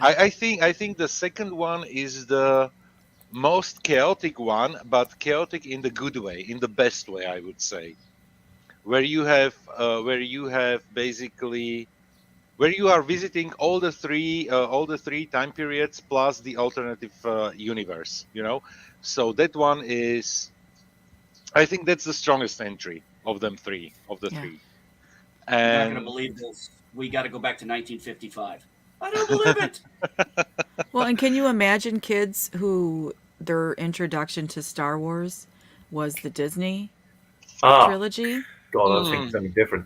I was thinking starting Star Wars with Empire, which would be a similar thing to starting Oh. the Back to the Future. oh movie. But yes, God, starting it with the I was thinking the same thing. with the sequel trilogy, I don't think that. No, why would you subject anyone to that? Yeah, what kind of horrible parent would do that? But I do know that there's people who have told me they had a 5-year-old who wanted to go see The Force Awakens, and so they went to see all three of them, and I asked them, well, have they seen the original trilogy? Have they watched the prequels? And they say no, they don't have any interest. They're interested in these three. And I say, well, that's probably good, because if you're a fan of the sequel trilogy, are you really going to like the OT? No. Did you suggest that their child was somehow developmentally challenged? It's very possible. I'm not one to judge. I don't. I think Children. by implication, it was there. That's And not you my know what? specialty, but and you I know never what, thought I'd watch I know that there is a very well deserved hate for the sequel trilogy, but The Force Awakens isn't a bad Star Wars movie, I disagree. simply because it's a copy paste of the New Hope movie. It's a bad photocopy that got dropped in a puddle and then hastily mushed back together. Get 'em, of Deej. A New Hope. It's just bloody awful. I went with a bunch of my academic colleagues to watch The Force Awakens, and they all came up buzzing and jumping around. They got to me, and I was like, "Oh, it was pretty crap after about a quarter of the way in." They were like, and I described why. I said, because there was no narrative sense. Dr. Alex, did I hear correctly? Did you call it The Farce Awakens? I did call it The Force Awakens. Yeah. Okay. Brilliant. But it was amazing how many of my supposedly bright colleagues were totally wrapped up in this film and totally taken away by the glitz and the glamour. And when I saw the opening shots, I thought, wow, this does look really good. The first shot of the, I think, crippled or dead Star Destroyer coming across, and the camera work in that opening sequence was brilliant. But as soon as you had Rey backflipping the Millennium Falcon for no good reason, with no actual skill set necessary to do this, it was already, the wheels had fallen off the movie, and that's about a quarter of the way in, max. It was like, Jesus, this is a pile of poo. And from there on in, it just got progressively more narratively nonsensical. His universe was the size of a freaking shoebox. The Mega Death Star fires its ray and takes out, what, 3 different star systems worth of stars? How big is your universe compared to the one we had in the original series? Well, it took time to get from one star system to another. That's why they blew up one rather than another. There was size and scale in George Lucas's head. But size and scale was always the problem of JJ movies. Just go back to Star Trek. Yes! And then when I came out of The Force Awakens, when I first realized I'd been making excuses for Star Trek 2009. I went, because I came out of that movie going, I guess that's all you can expect from a modern audience. Then when I watched The Force Awakens, I was, hang on, I was making an excuse in that statement for a shit movie. This was also a shit movie. Oh, crap. I should not be making excuses for this dross. He has a pigeon-sized imagination, and his sense of scale is about, I think pigeons will have a better sense of scale than Abrams, actually. But yeah, He's a midget when it comes to vision. Yes. When I walked out of The Force Awakens, it was the first time in my life I had ever walked out of a Star Wars movie, and I had seen the prequels and I saw the special editions when they came out in theater. That was my first experience getting to watch them in theater, and I wanted to see them that way. And then I saw the prequels, and that's really, and my Star Wars was mostly the expanded universe. If you look at my comic book and bookshelf, it's predominantly the old EU. And I just walked out of that movie and I was like, I wanted to grab my phone, and I think I was on Twitter back then. I put on Facebook. I was like, yeah, just finished The Force Awakens. Hey, Kylo, Jason Solo called. He'd like his origin back because he did it better. Because I actually universe reference, yeah. I'm only going to say Jason this. Solo I would was, rather watch the holiday special or Caravan of Courage over and over before I would watch the sequel trilogy again. At least Caravan of Courage had a story. Dr. Alex, when you That was came it. out of The Force Awakens, Yeah. the first time, and probably the only time, The only time, yes. were you outwardly vocal about your dislike for it, or did you hold it in? No, I didn't hold it in because we were sitting around talking about it, and they were all Okay. being incredibly effusive and enthusiastic about it, and got to me and what I think, and I just told them straight what I thought. I wasn't angry, but I was fairly derisive and dismissive of it, saying, "Well, it's crap because of this." And I could just list off the things that were shit about it, and they were like, and they were so apologetic about it. Not apologetic. They were just so stunned that I could see things wrong with it, and they just couldn't. At the time, they didn't seem to be able to even process the things I was saying. That you see that. You know what? Force Awakens for me, it was like, you know what? I didn't mind the movie, but it reminded me very strongly of the first one. So I mean, A New Hope, and basically I was like, okay, they are just rehashing the whole story for the new generation, and so on and so on. Where I got angry, and this is the only time I can remember in my life being angry about a movie, was after The Last Jedi. I walked out of the theater feeling anger and hate and all the suffering. I decided after The Force Awakens not to see another Star Wars movie, new one at all. I accidentally saw funny story, tripped and fell into a cinema. No, I accidentally saw Rogue One. Only because one of my friends and I, a couple of my friends were out at cinema. We'd seen everything else on in the cinema at that point, and they said, "Look, we haven't seen this. Can we see it?" Oh God! I said I'm not going to see any more Star Wars, but I will see this. And that was actually a good film. I'm not saying it's brilliant. Okay, I was waiting for your evaluation, but I really liked Rogue One. I have rewatched it. That is a mark of reasonable quality. If I'll rewatch the damn thing, it's better than crap by quite a way. Yeah, I think it's a good movie. It's not, like you said, it's not brilliant, but I think a lot of it is being compared to the Disney trilogy, and so compared to the Disney trilogy, it's very good. But it's a work of freaking art. Yeah, I mean, I've watched it more than once and enjoyed it. I like Rogue One. I think it's an accident. So you haven't seen The Last Jedi? No, I haven't. I've seen Anti-Track and now Salty Tracker's brilliant 38-part breakdown of. Wait, which one was it? What was the second one? I forget. Yeah. The Last Jedi. That was the one that stood behind the birth of the Fandom Jedi itself. Yeah, I would love to see you review that. The Lost Jedi. Anti-Tracker did a 38-part breakdown of The Lost Jedi, and it is brilliant. It's the only way I've experienced the film, though. I would not go and subject myself to that piece of dross. Likewise with, what's the last one called they did? I don't even remember their names. Rise of the Skywalker? Yeah, and I'm just going to say this right now. Rey is a Palpatine, not a Skywalker. No kidding. Again, I've seen that through various reviews, but I hadn't actually seen the film. I wouldn't subject myself to that. The sad part is I called that all the way back in The Force Awakens, and it's like, oh, she doesn't have a last name. I'm like, she's gonna take the name Skywalker at the end. I'm sorry, I called that fucking thing all the way back in The Force Awakens. Trust I me, was like, you weren't she's the only one. I you know didn't I was miss- talking about it. You didn't miss anything, Dr. Alex, when you had Space Horses.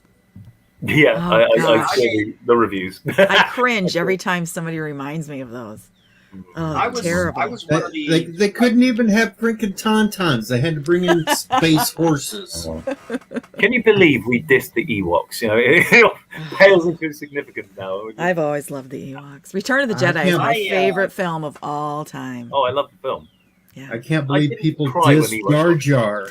Jar Jar is a freaking masterpiece of a character compared to any of them in the new sequel trilogy. I'm glad you had Oh, an end to that absolutely. sentence. I did wonder where it was going. as the sequel trilogy has come out, I finally started seeing more love for the prequels, and I Yeah. got why people didn't like the prequels. I understood that, and over time, the conversation stopped being crass and harassing type to being more okay. We started getting older. We started having conversations like, okay, this is why I like them. Here's why. And the conversation would normally go pretty pleasant after that. With the sequels, I kind of jokingly was people. They're like, "Oh my God, you all hate the prequels." Because I'm like, "Tag, you're it. I did this for 20 years with the prequels. Now you get to deal with it, and unfortunately, your shit sucks." Because I'm gonna say this. This is the Skywalker saga. Those sequels are not Skywalker saga. Right. There's no Skywalker saga in those. Period. Captain, what is your memory of seeing the Disney sequels? I've seen one, and yeah, And one too many, right? about that, yeah. And then of course I was warned not to see the third one because of the seizure warning. I've been very upfront that I have issues with seizures. So yeah, when I got done with the sequels, and I'll be the first one to admit, when The Last Jedi came out, I actually posted on Facebook it didn't age well because I was like, I actually thought it was a good movie at first. I disliked The Force Awakens so much, I actually was blinded to believe that was a good movie, that The Last Jedi was actually decent.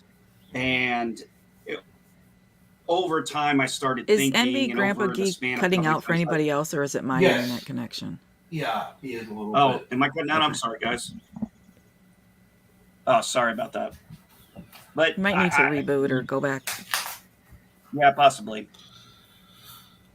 But yeah, after a while, it didn't age well Go out for and me. come back in.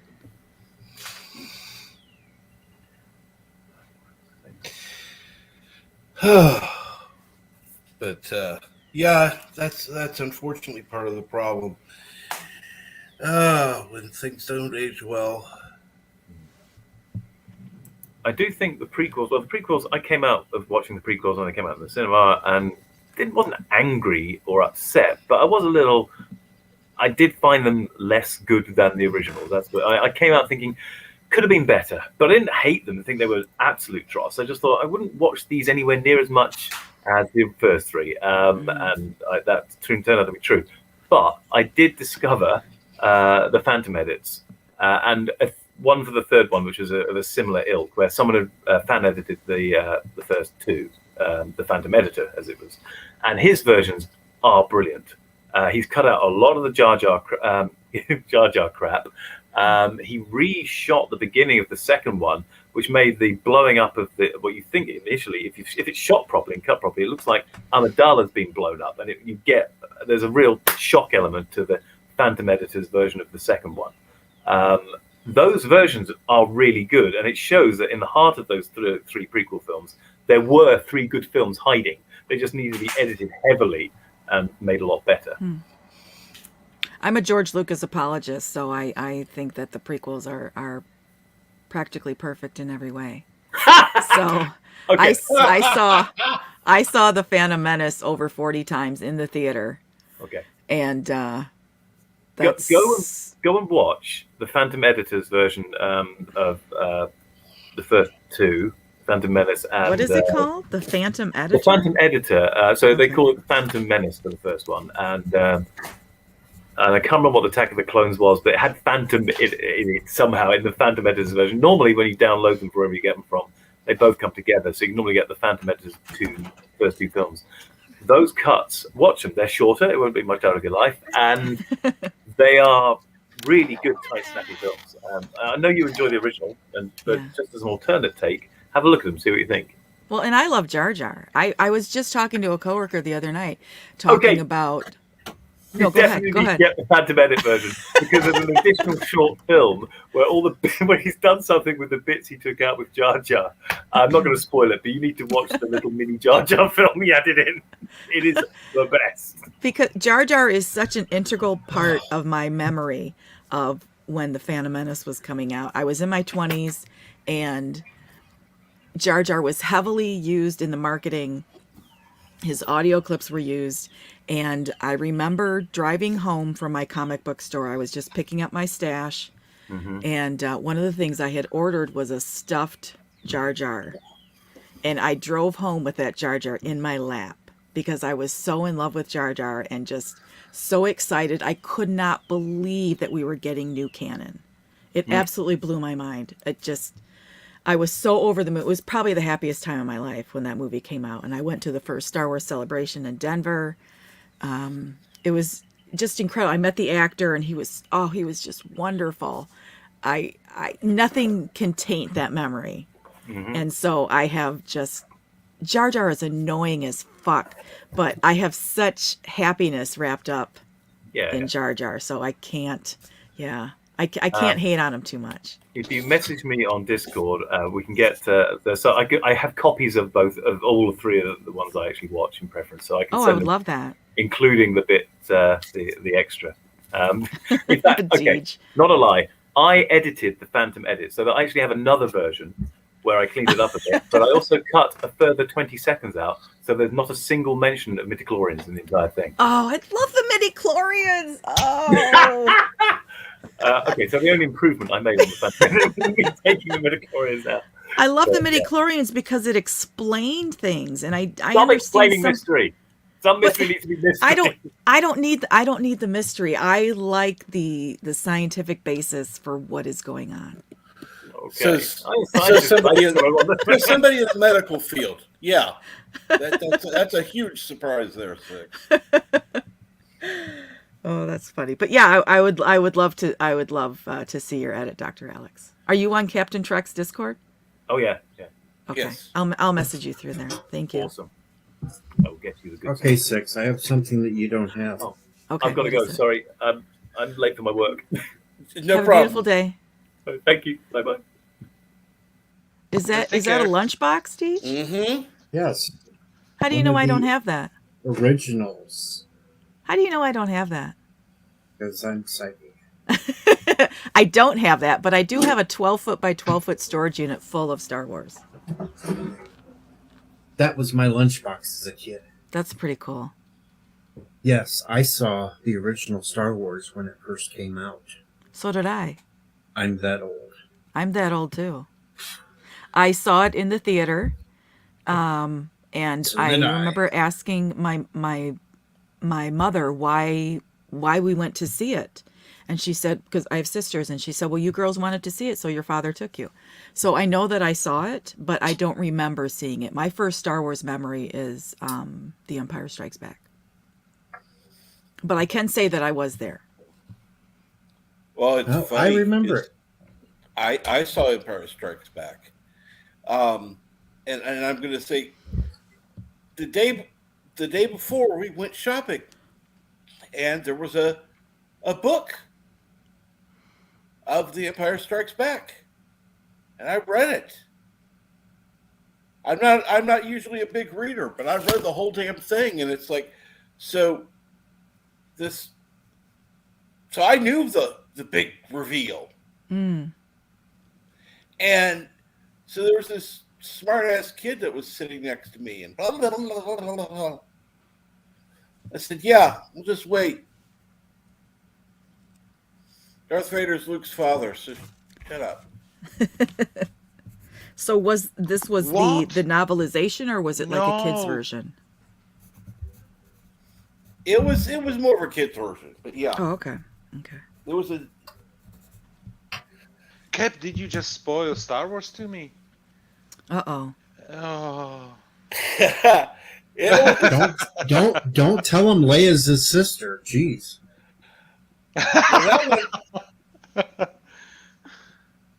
that Oh. one I wouldn't have told anybody unless they were like trying to ship Luke and Leia, and it would be like I would have just to creep him out from him kissing. Yeah. Yeah, Luke Skywalker was my first crush. And he is the standard by which I measure all men to this day. That's why I'm single, because nobody's perfect. So you prefer amputees? Say that again? You prefer amputees? What? People with amputated limbs. Oh. You know? Oh, hey, there's more than he can. Just a hand that he can wear over there. Yeah, he has another hand. He could put a special but he's dead. lightsaber attachment on there. Yeah. Never mind. Well, I gotta get going. I've got to go work in my yard for a little bit before Midnight's Edge in the morning. So, well, yes. Thank you so much, Captain. I'm going to be watching Midnight's Edge in the morning. By the way, are you going to be on again soon? On Mead or Midnight's Edge? I've never been on Midnight's Edge in the morning, but Mead, I plan to. If Tom will have me, yeah, definitely. Because I liked seeing you on Midnight's Edge before. After dark. After dark, yeah. Yeah, just a different, because they are two totally separate channels. Right, they're two separate channels, but yeah, they. But I would love to see you on Midnight's Edge in the morning.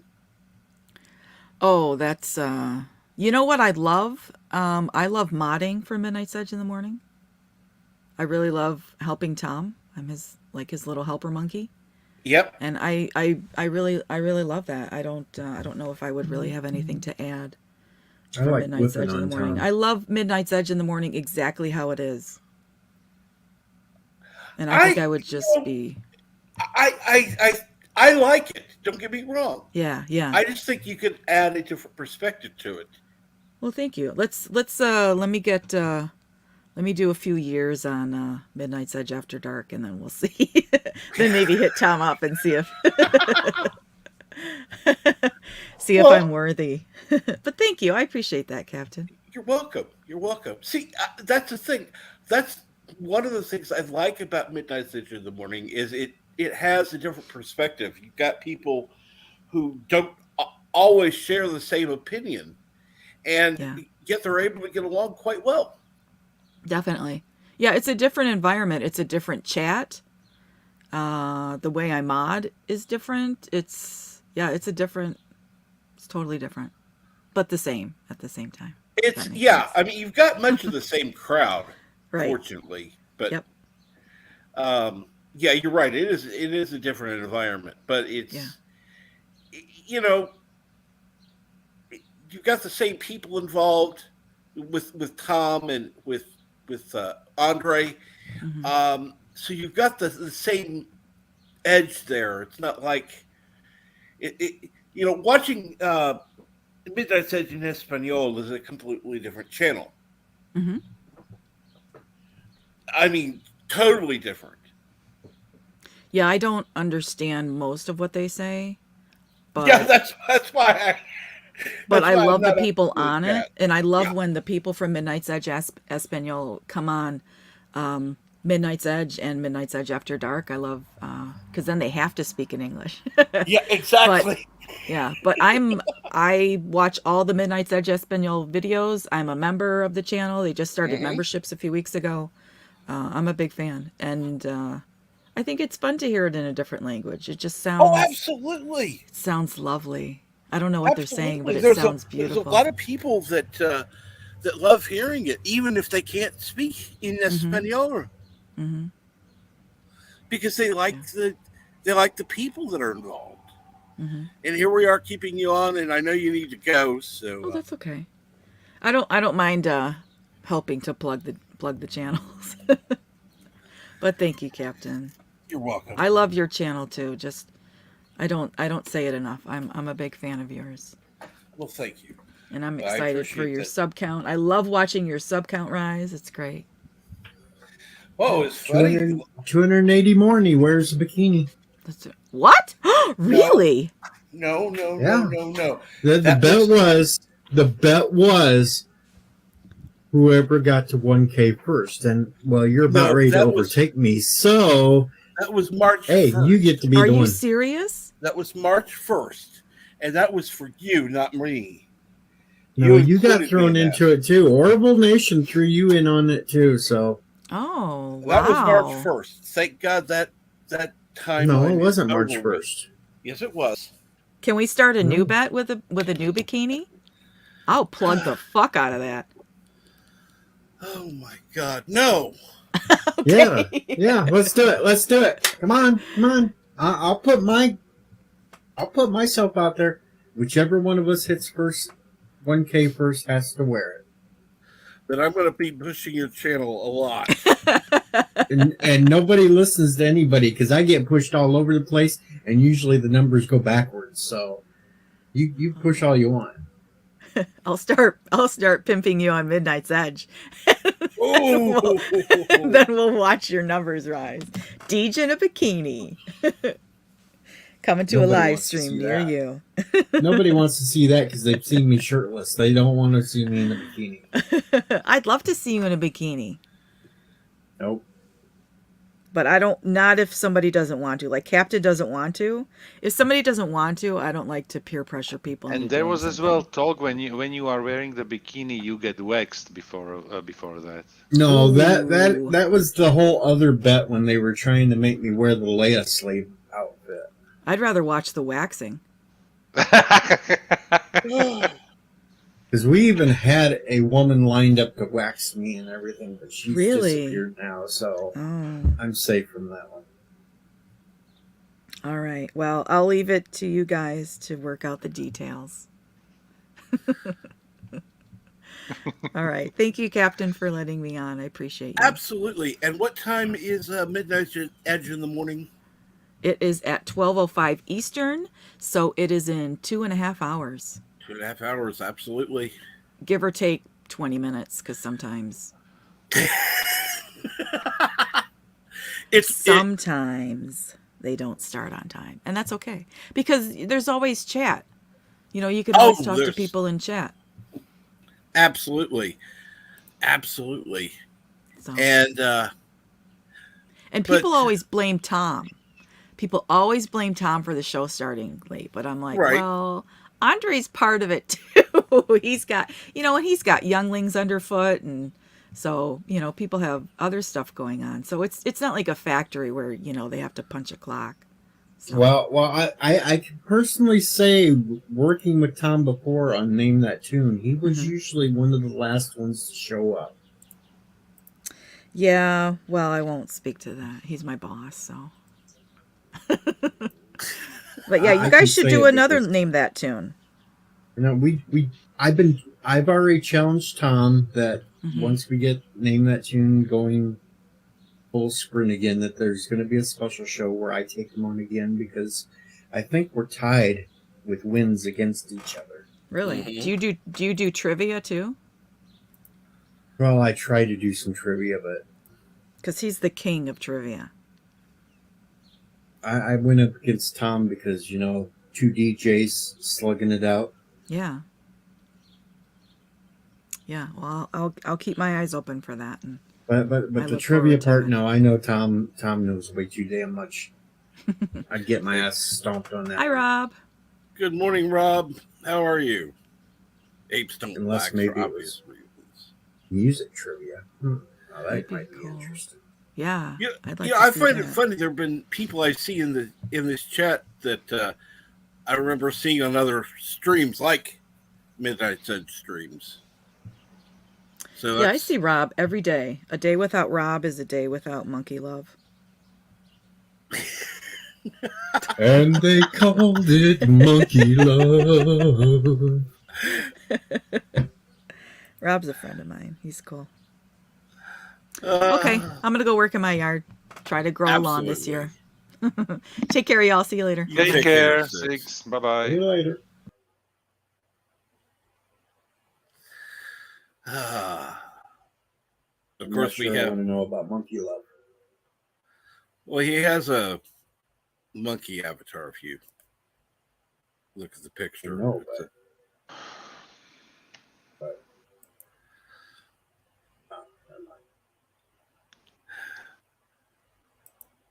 you never know. Still trying to figure out what the hell I'm doing up this early. That's a good question. What the hell are you doing up this early? I don't know. I've been awake since 3 o'clock this morning. But why? I don't know. I woke up and I couldn't fall back to sleep. I never had this problem. Never in my life. Like literally, the moment my head hits the pillow, I could be out like in 3 minutes, and I hate being woken up. So I don't know. The older I'm getting, the worse my sleep is.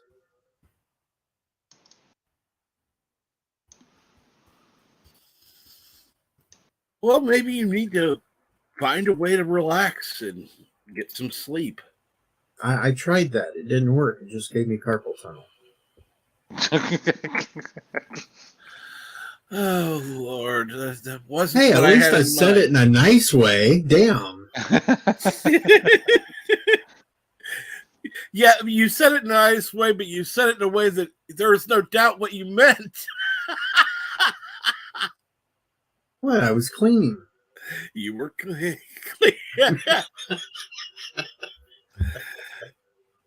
Oh my God.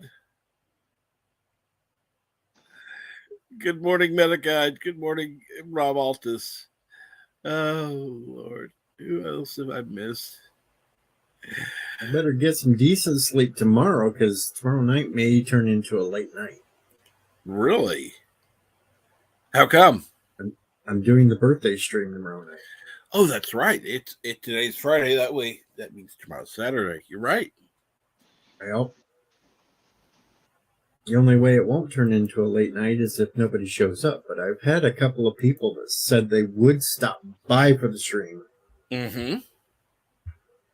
What time does it start? 7 p.m. Central Time, because Central Time is the most important time. 7 p.m. Central. I can't promise I will be there, but I will try to stop by if I wake up. I don't know how late it'll go, but I don't. Captain Foley said he was going to shoot on over, so it could get a little wild with Foley.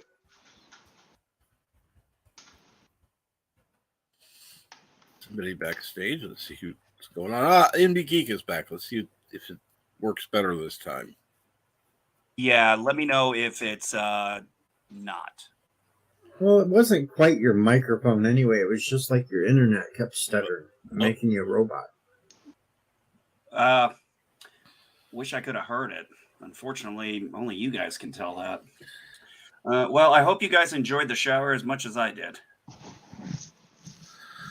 Oh Lord. I haven't made it to the shower yet. I had to pull up Professor Brady's. Okay, and yeah, Indie Geek. Like this? Bitch!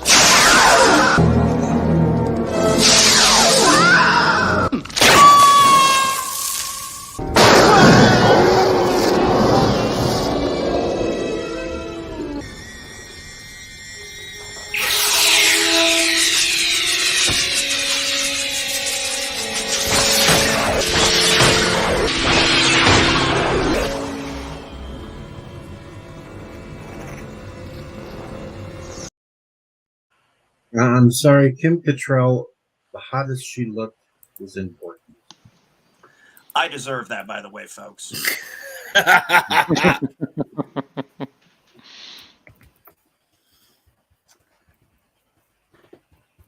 So, whose birthday is tomorrow? Is it yours, Deej? Well, Technically his technically, days. mine's not till Sunday, but I've got other plans going on Sunday, so I'm doing a stream Saturday night into Sunday. Oh, there you go. Besides, Actually, Sunday's another streaming night that people tend to tune into other And channels. So, well, yeah, supposedly Chris promised there will be Name That Tune this Sunday night. He said he's not going to back out this time, so we'll see. I won't be on much tomorrow. Tomorrow is my 15-year anniversary to Madam Geek. well, our apologies to Madam Geek. She could have Where do done we so send- much better. Where do we send? Well, that's true. Where do we Somebody send needs flowers send to her? a medal.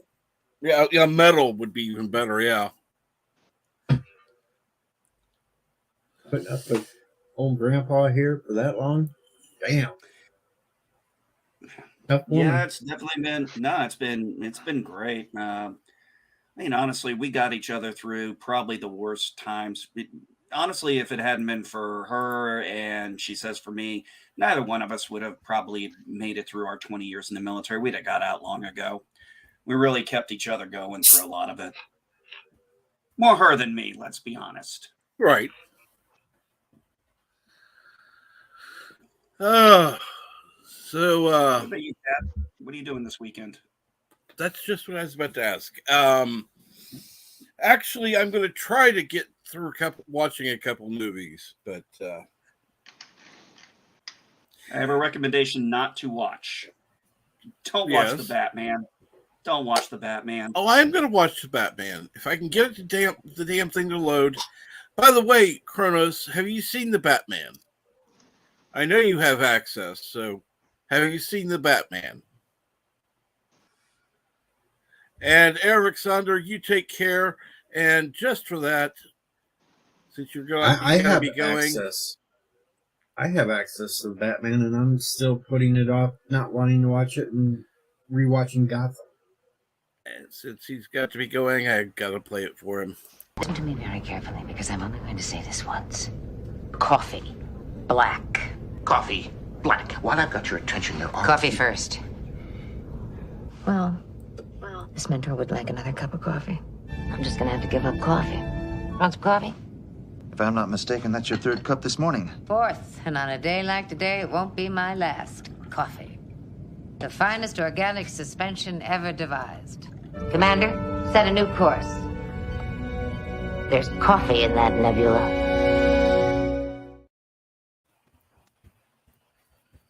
And there you go, Eric. Have a good day at work. Hope things go well. Joe Untrue. And of course, 47 Yorktown with the hashtag Janeway did nothing wrong. Sure she did. No, she did not. All she had to do was sleep with Q, and she would have got her crew home. And she refused. See? So more people died. Yep. Before they actually got home. And all she had to do was give it up to Q once. Do you think it would be a moral decision? Yes. To take one for the team? Hey, exactly. If a female Q popped in and said, "Give me some lovin', get your crew home," I would have done it. I would have took one for the team. That episode. And okay, Deej, and if it was the actual Q? I would tell him to change his appearance at least to a female.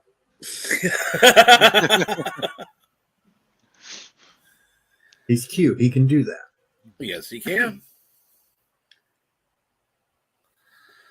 Oh, Cap, I have a funny Walmart story yesterday. This is kind of a computer level one. I got a new laptop, so I wanted to get a data transfer cable just so I didn't have to go through using my server to transfer everything. Right. But so Walmart had no data transfer cables.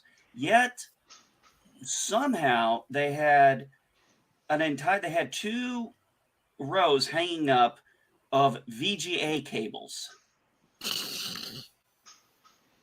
Not VGA to HDMI type cables, not like those old blue to white ones. Literally the blue one to blue. I was just like, who the fuck still even has one of these anymore? Nobody. Oh, trust me. I Okay, have well, so nobody home users. home users not, but when you think about it, there are so many like schools and public places with old computer equipment where they definitely go and need VGA. Otherwise, I can tell you that in when I look at the offering that we have in terms of monitors. On consumer type monitors, you won't find VGA anymore, but definitely on the business line of monitors, it's one of the things that you still find. Okay, monitors that go up to full HD, because over full HD it makes no sense. Yeah. On monitors up to full HD, we have everywhere VGA connectivity. Just because I can tell you, it's still something that is requested relatively often. Despite I'm on board with you, it's an outdated old technology that has no place in the current era of IT. But still, there are people who are asking for it, which is weird. By the way, data transfer cable, that is something that I haven't heard about probably a decade. Well, I mean, like I said, I can do it through. I can do all of it and just move it to my server and then move it to the new computer. I just didn't really want to go through that because yeah, it takes a little longer. But I'm like, no big deal. I just thought that was hilarious. That I mean, okay, I understand some jobs and businesses will have that antiquated legacy technology. It's just the fact that Walmart had two little hangers of just nothing but those cables. VGA And cables. I'm sitting here scratching my head. I'm just scratching my head, and I'm just like, we're in a town of about 800 people. How many of these are you really NV, selling? does your new notebook have RJ45? So network connectivity, not only Wi-Fi, but Oh, good. What? Actually, yeah. Unfortunately, no RJ45, which is going to be a little bit of a problem. okay, That's okay. I'll because just. Yeah, I'm a little annoyed at this. This is not exactly. I'm thinking about sending it back because it's not exactly what they advertised on Amazon. RJ45 is as well something that slowly but surely is disappearing on notebooks. But if it had a RJ45, you could just literally just plug a network cable and create basically a network of two computers and transfer everything on that. I did it like multiple times, because right now you don't need to think about like crosslink cables and whatsoever. It's basically the network cards are able to handling everything, so it would be really easy to do.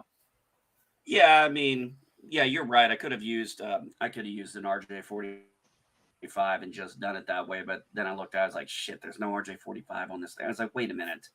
It's not what was advertised. I'm like, what the? Well, hell, nowadays you gotta. Well, nowadays you also, Captain, think about it. You gotta look at, does it have a USB A, a USB B, and a USB C? It's like I got new iPhones and shit. I can't even plug one into I can't plug it into the current computer because I don't have a USB C type. I don't have a C type connector on this one. I do on the new one. Don't you have like one of the older lightning cables, because they have the typical USB A cable? Yeah, this is an older one. This one only has USB A and I believe one USB B, but no C, which is unfortunately what my tablet, my Kindle takes, and my iPhone takes. So yeah, they are a bit of a pain in the ass. That's one of the reasons I got out of the computer field. It's just I got tired of trying to keep up with it.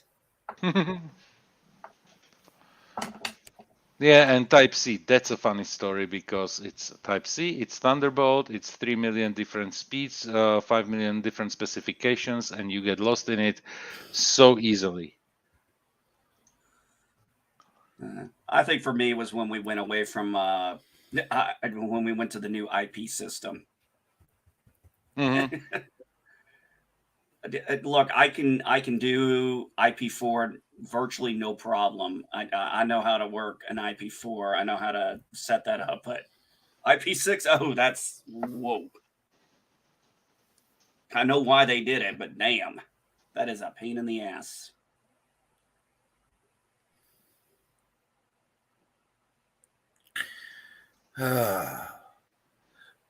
So, Deej, any special plans for the stream?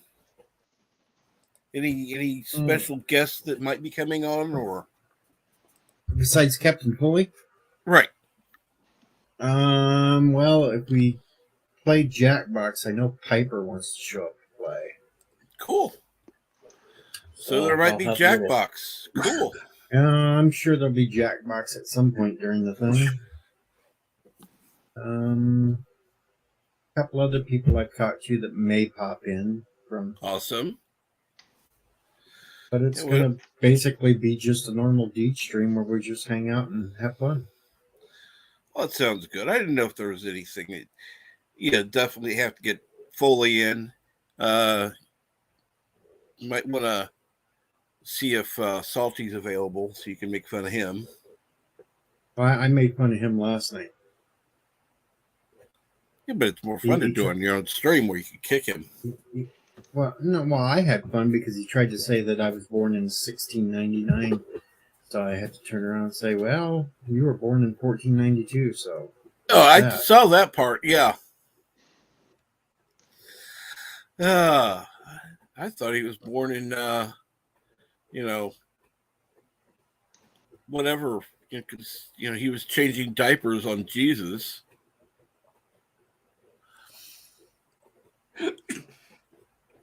He may show up, though, if Foley's there.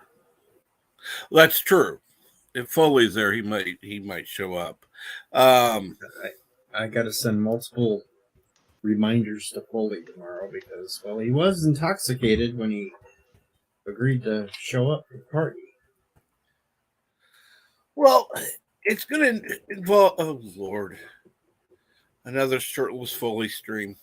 Great. It could end up that way.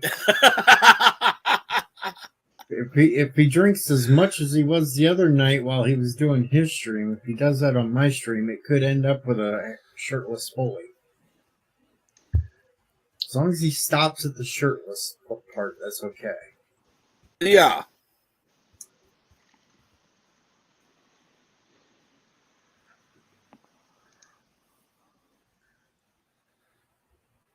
But I don't know. It's just gonna kind of see how things go tomorrow and see how well the stream's doing. Oh, I think it'll go good. I think it'll go well. I still have a little bit of vodka left, so I'll have a little something to drink on.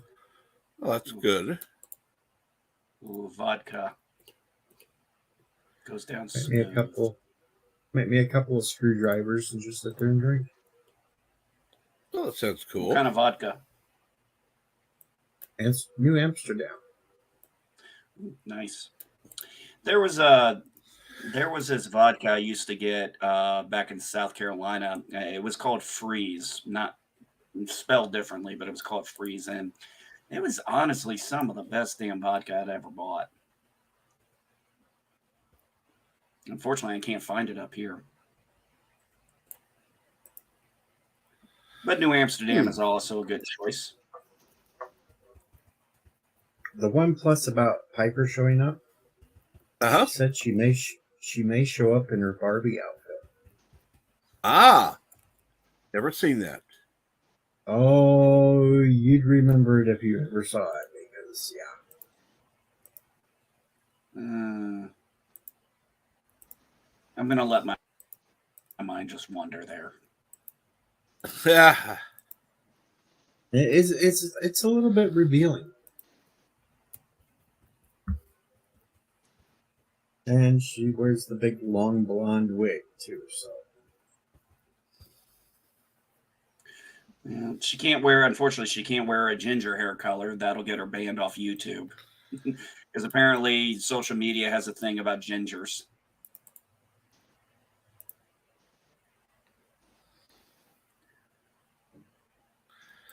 that's right. Kronos, hello Barbie, let's go party. I'm Adam Geek. It's Captain Trek's channel. There's really no topic.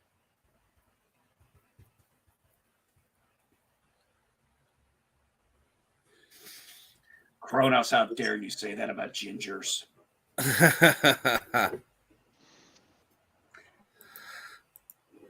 Next thing you'll be telling me all those freckles are souls they've stolen. Hello, Barbie. Let's go party. Yep. Topic. Oh, man. Topics. We don't need no stinking topics. No. Topics are for noobs. No, topics are for channels that are bigger than mine and more. I don't know. More subscribers. That's it. I know bigger channels that don't stick to topics. Topics. Look at What Bird is of this Prey. word you speak of? Well, see, Bird has the ability to flow into different topics, and that's just not my forte. Unfortunately, Bird is not going to be on for a while, probably, because after having a tooth pulled.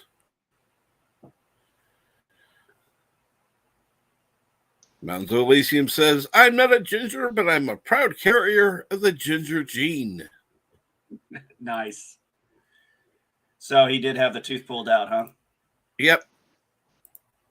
Well, hopefully he doesn't have the problem I had when I had my tooth pulled out.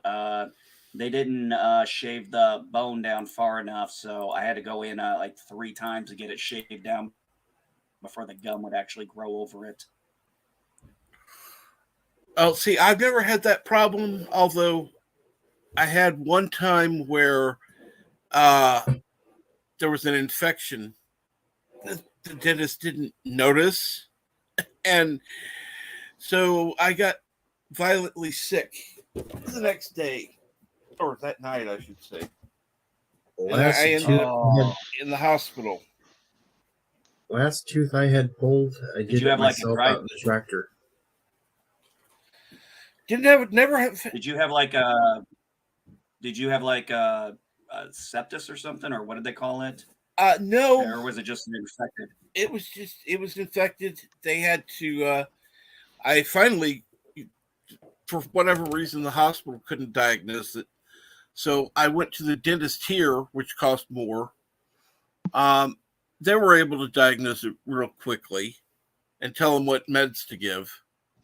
So I went back to the hospital. They gave the meds, and I went home the next day on new meds. Yay!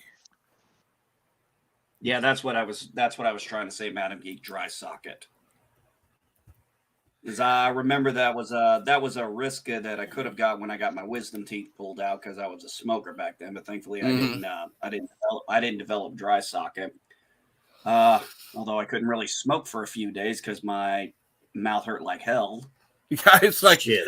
I had a tooth pulled and I lit up a cigarette as soon as I walked out of the building.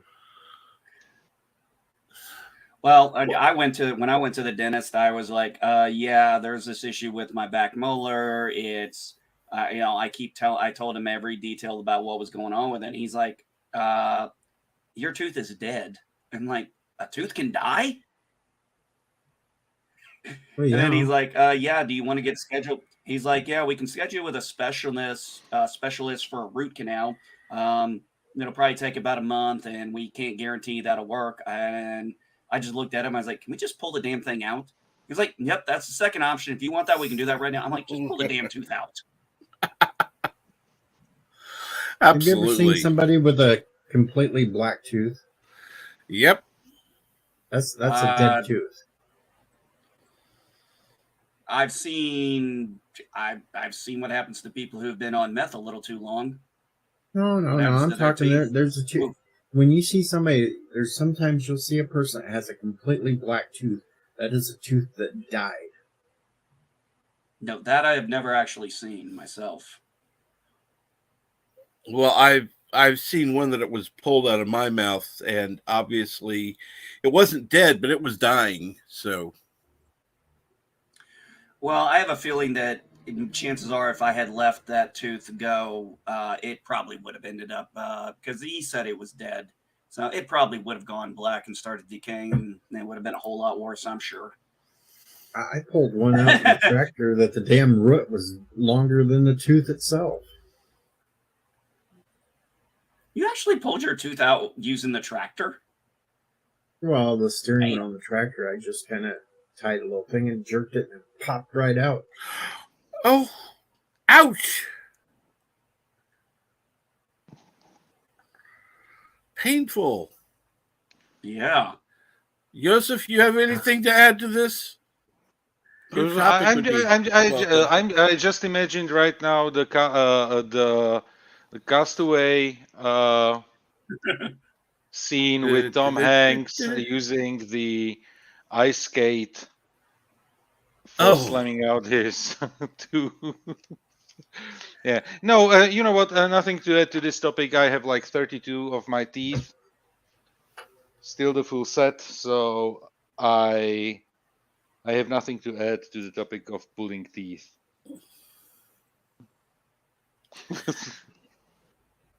Yeah, it's like pulling teeth. Well, actually, Yeah. it seems 3 out of 4 of us know what that's like. Yep. Oh, you know what?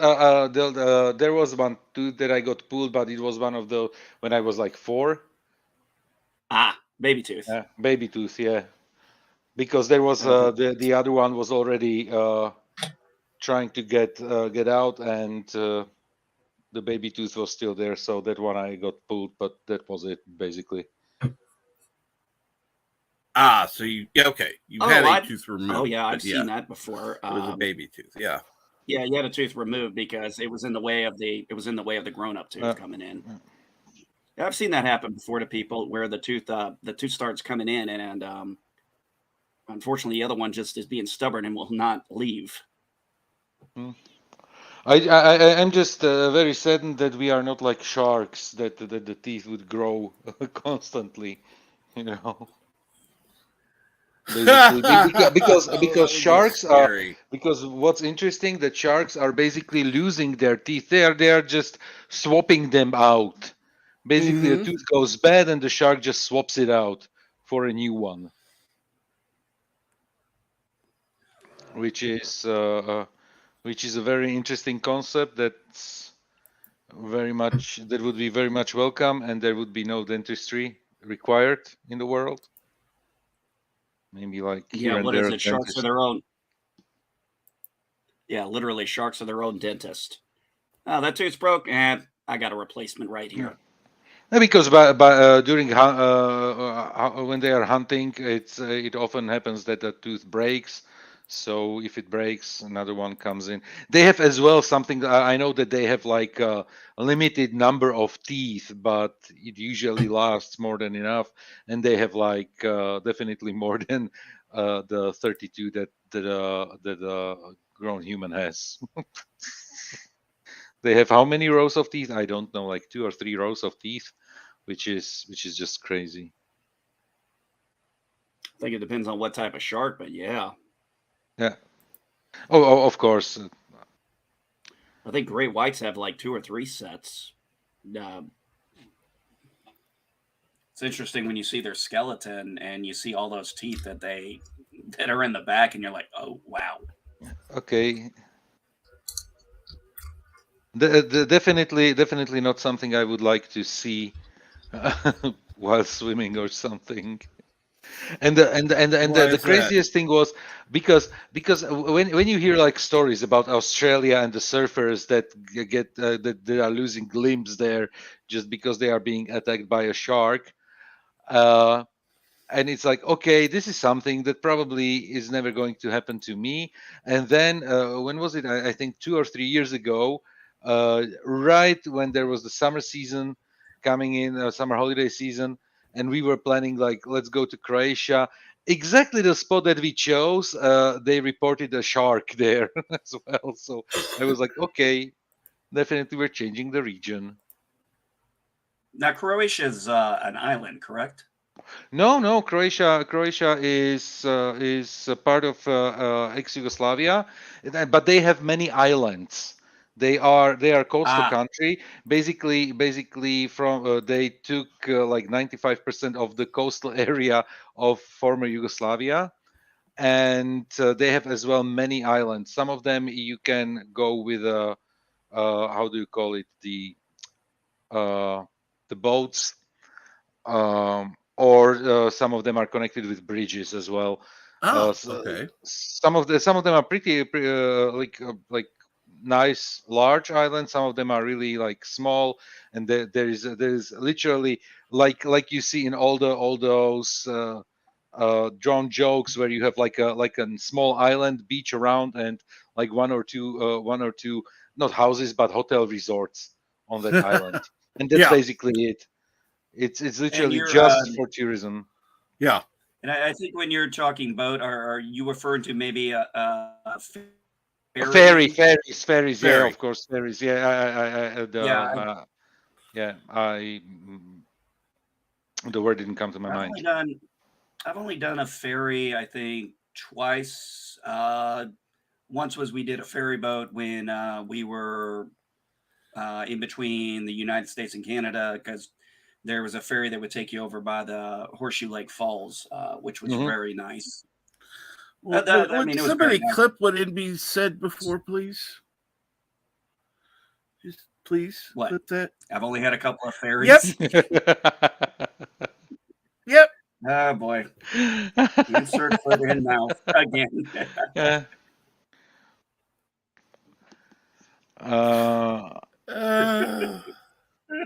Ferries. Where was it? Oh, Norway. When we were in Norway, it was basically we took a ferry basically every day between like different like either islands or just to cross like larger distances.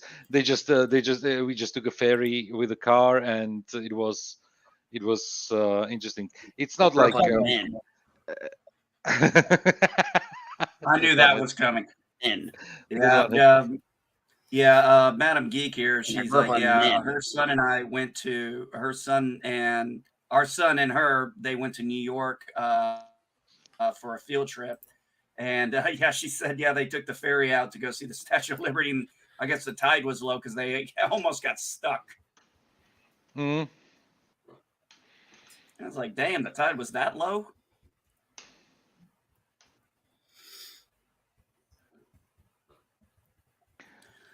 Hey, honey, since you're leaving, can you make some more coffee? Don't do it. My coffee downstairs. Make him get up and make his own damn coffee. Absolutely. I was just waiting for her to now come. I'm waiting to see if she'll come in here, or if she heard that, come in here and slap the shit out of me for that one.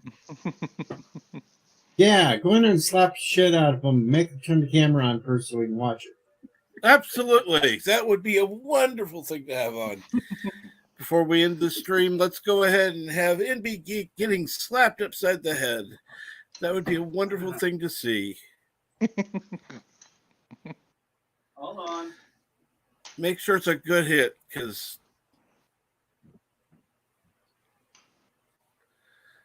if she could do it with both hands, that would be even better. Or with a lightsaber. Holding a baseball bat? Baseball bat would be good. Well, no, I'm not going to go that far. Well, she'd use a wiffle bat, of course. But well, no, that would be fun.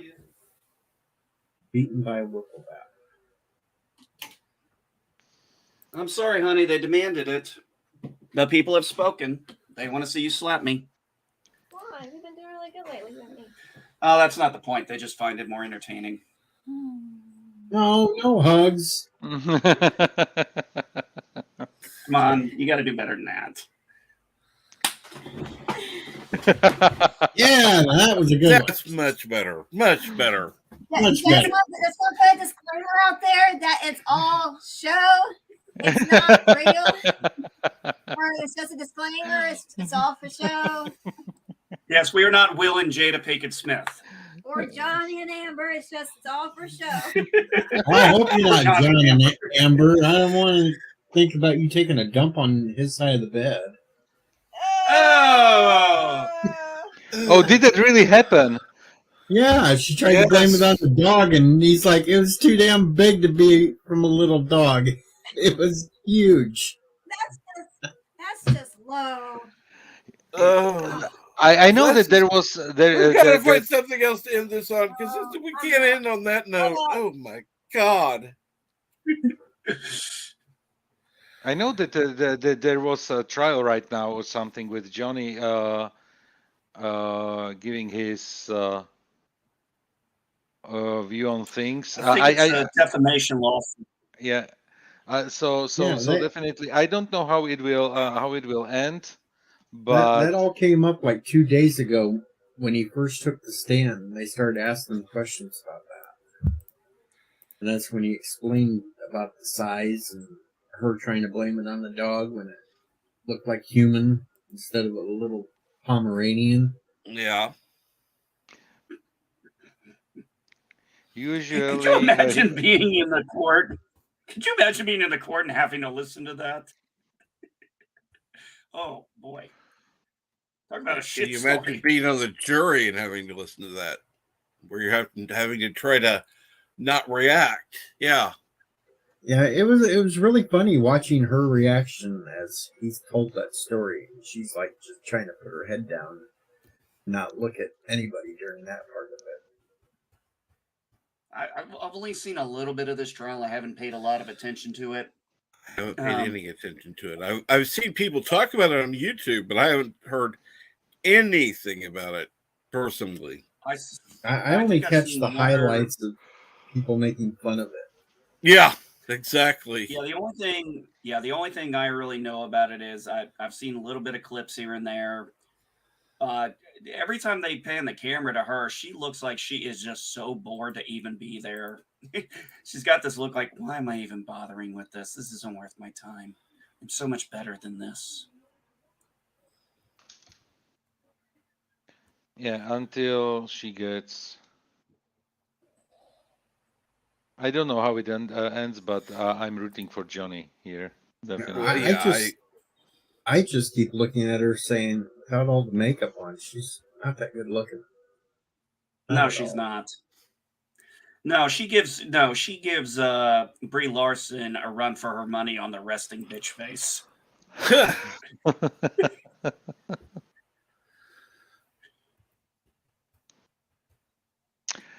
I need to go because I need to go to the post office because remember the day I ordered the It's a comic book? Yes, I do. Yeah. So it was supposed to be delivered on the 11th. Mm-hmm. It's the 22nd, and instead of being delivered to my door, it's at the post office, and I have to pick it up and they are opened like for the next 45 minutes. Ah. So I need so I want to go and pick it up because absolutely. Yeah, I just want to finally have it because I ordered it like 3 weeks ago, and basically I was chatting with it, and everything that could go wrong with the delivery got wrong. And you know what? The worst thing is that the post delivery, I was at home when they left me basically this yellow slip that I wasn't at home, and they filled it out by hand at my gate and put it in the mailbox, and I was in my home office.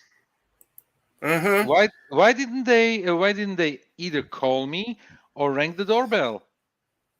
They didn't want to. They just would have rather here. I'm just going to sign this. Here we go. Put it in there.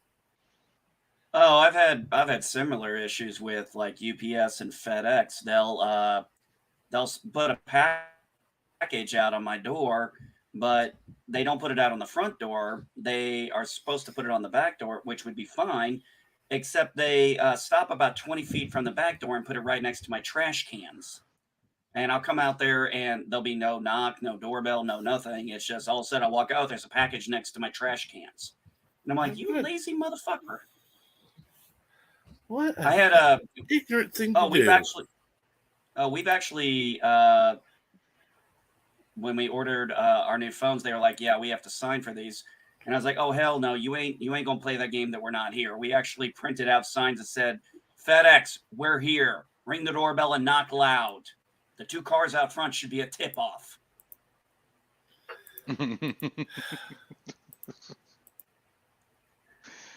Yeah, pretty much. No ginger power. Mary Ann was better.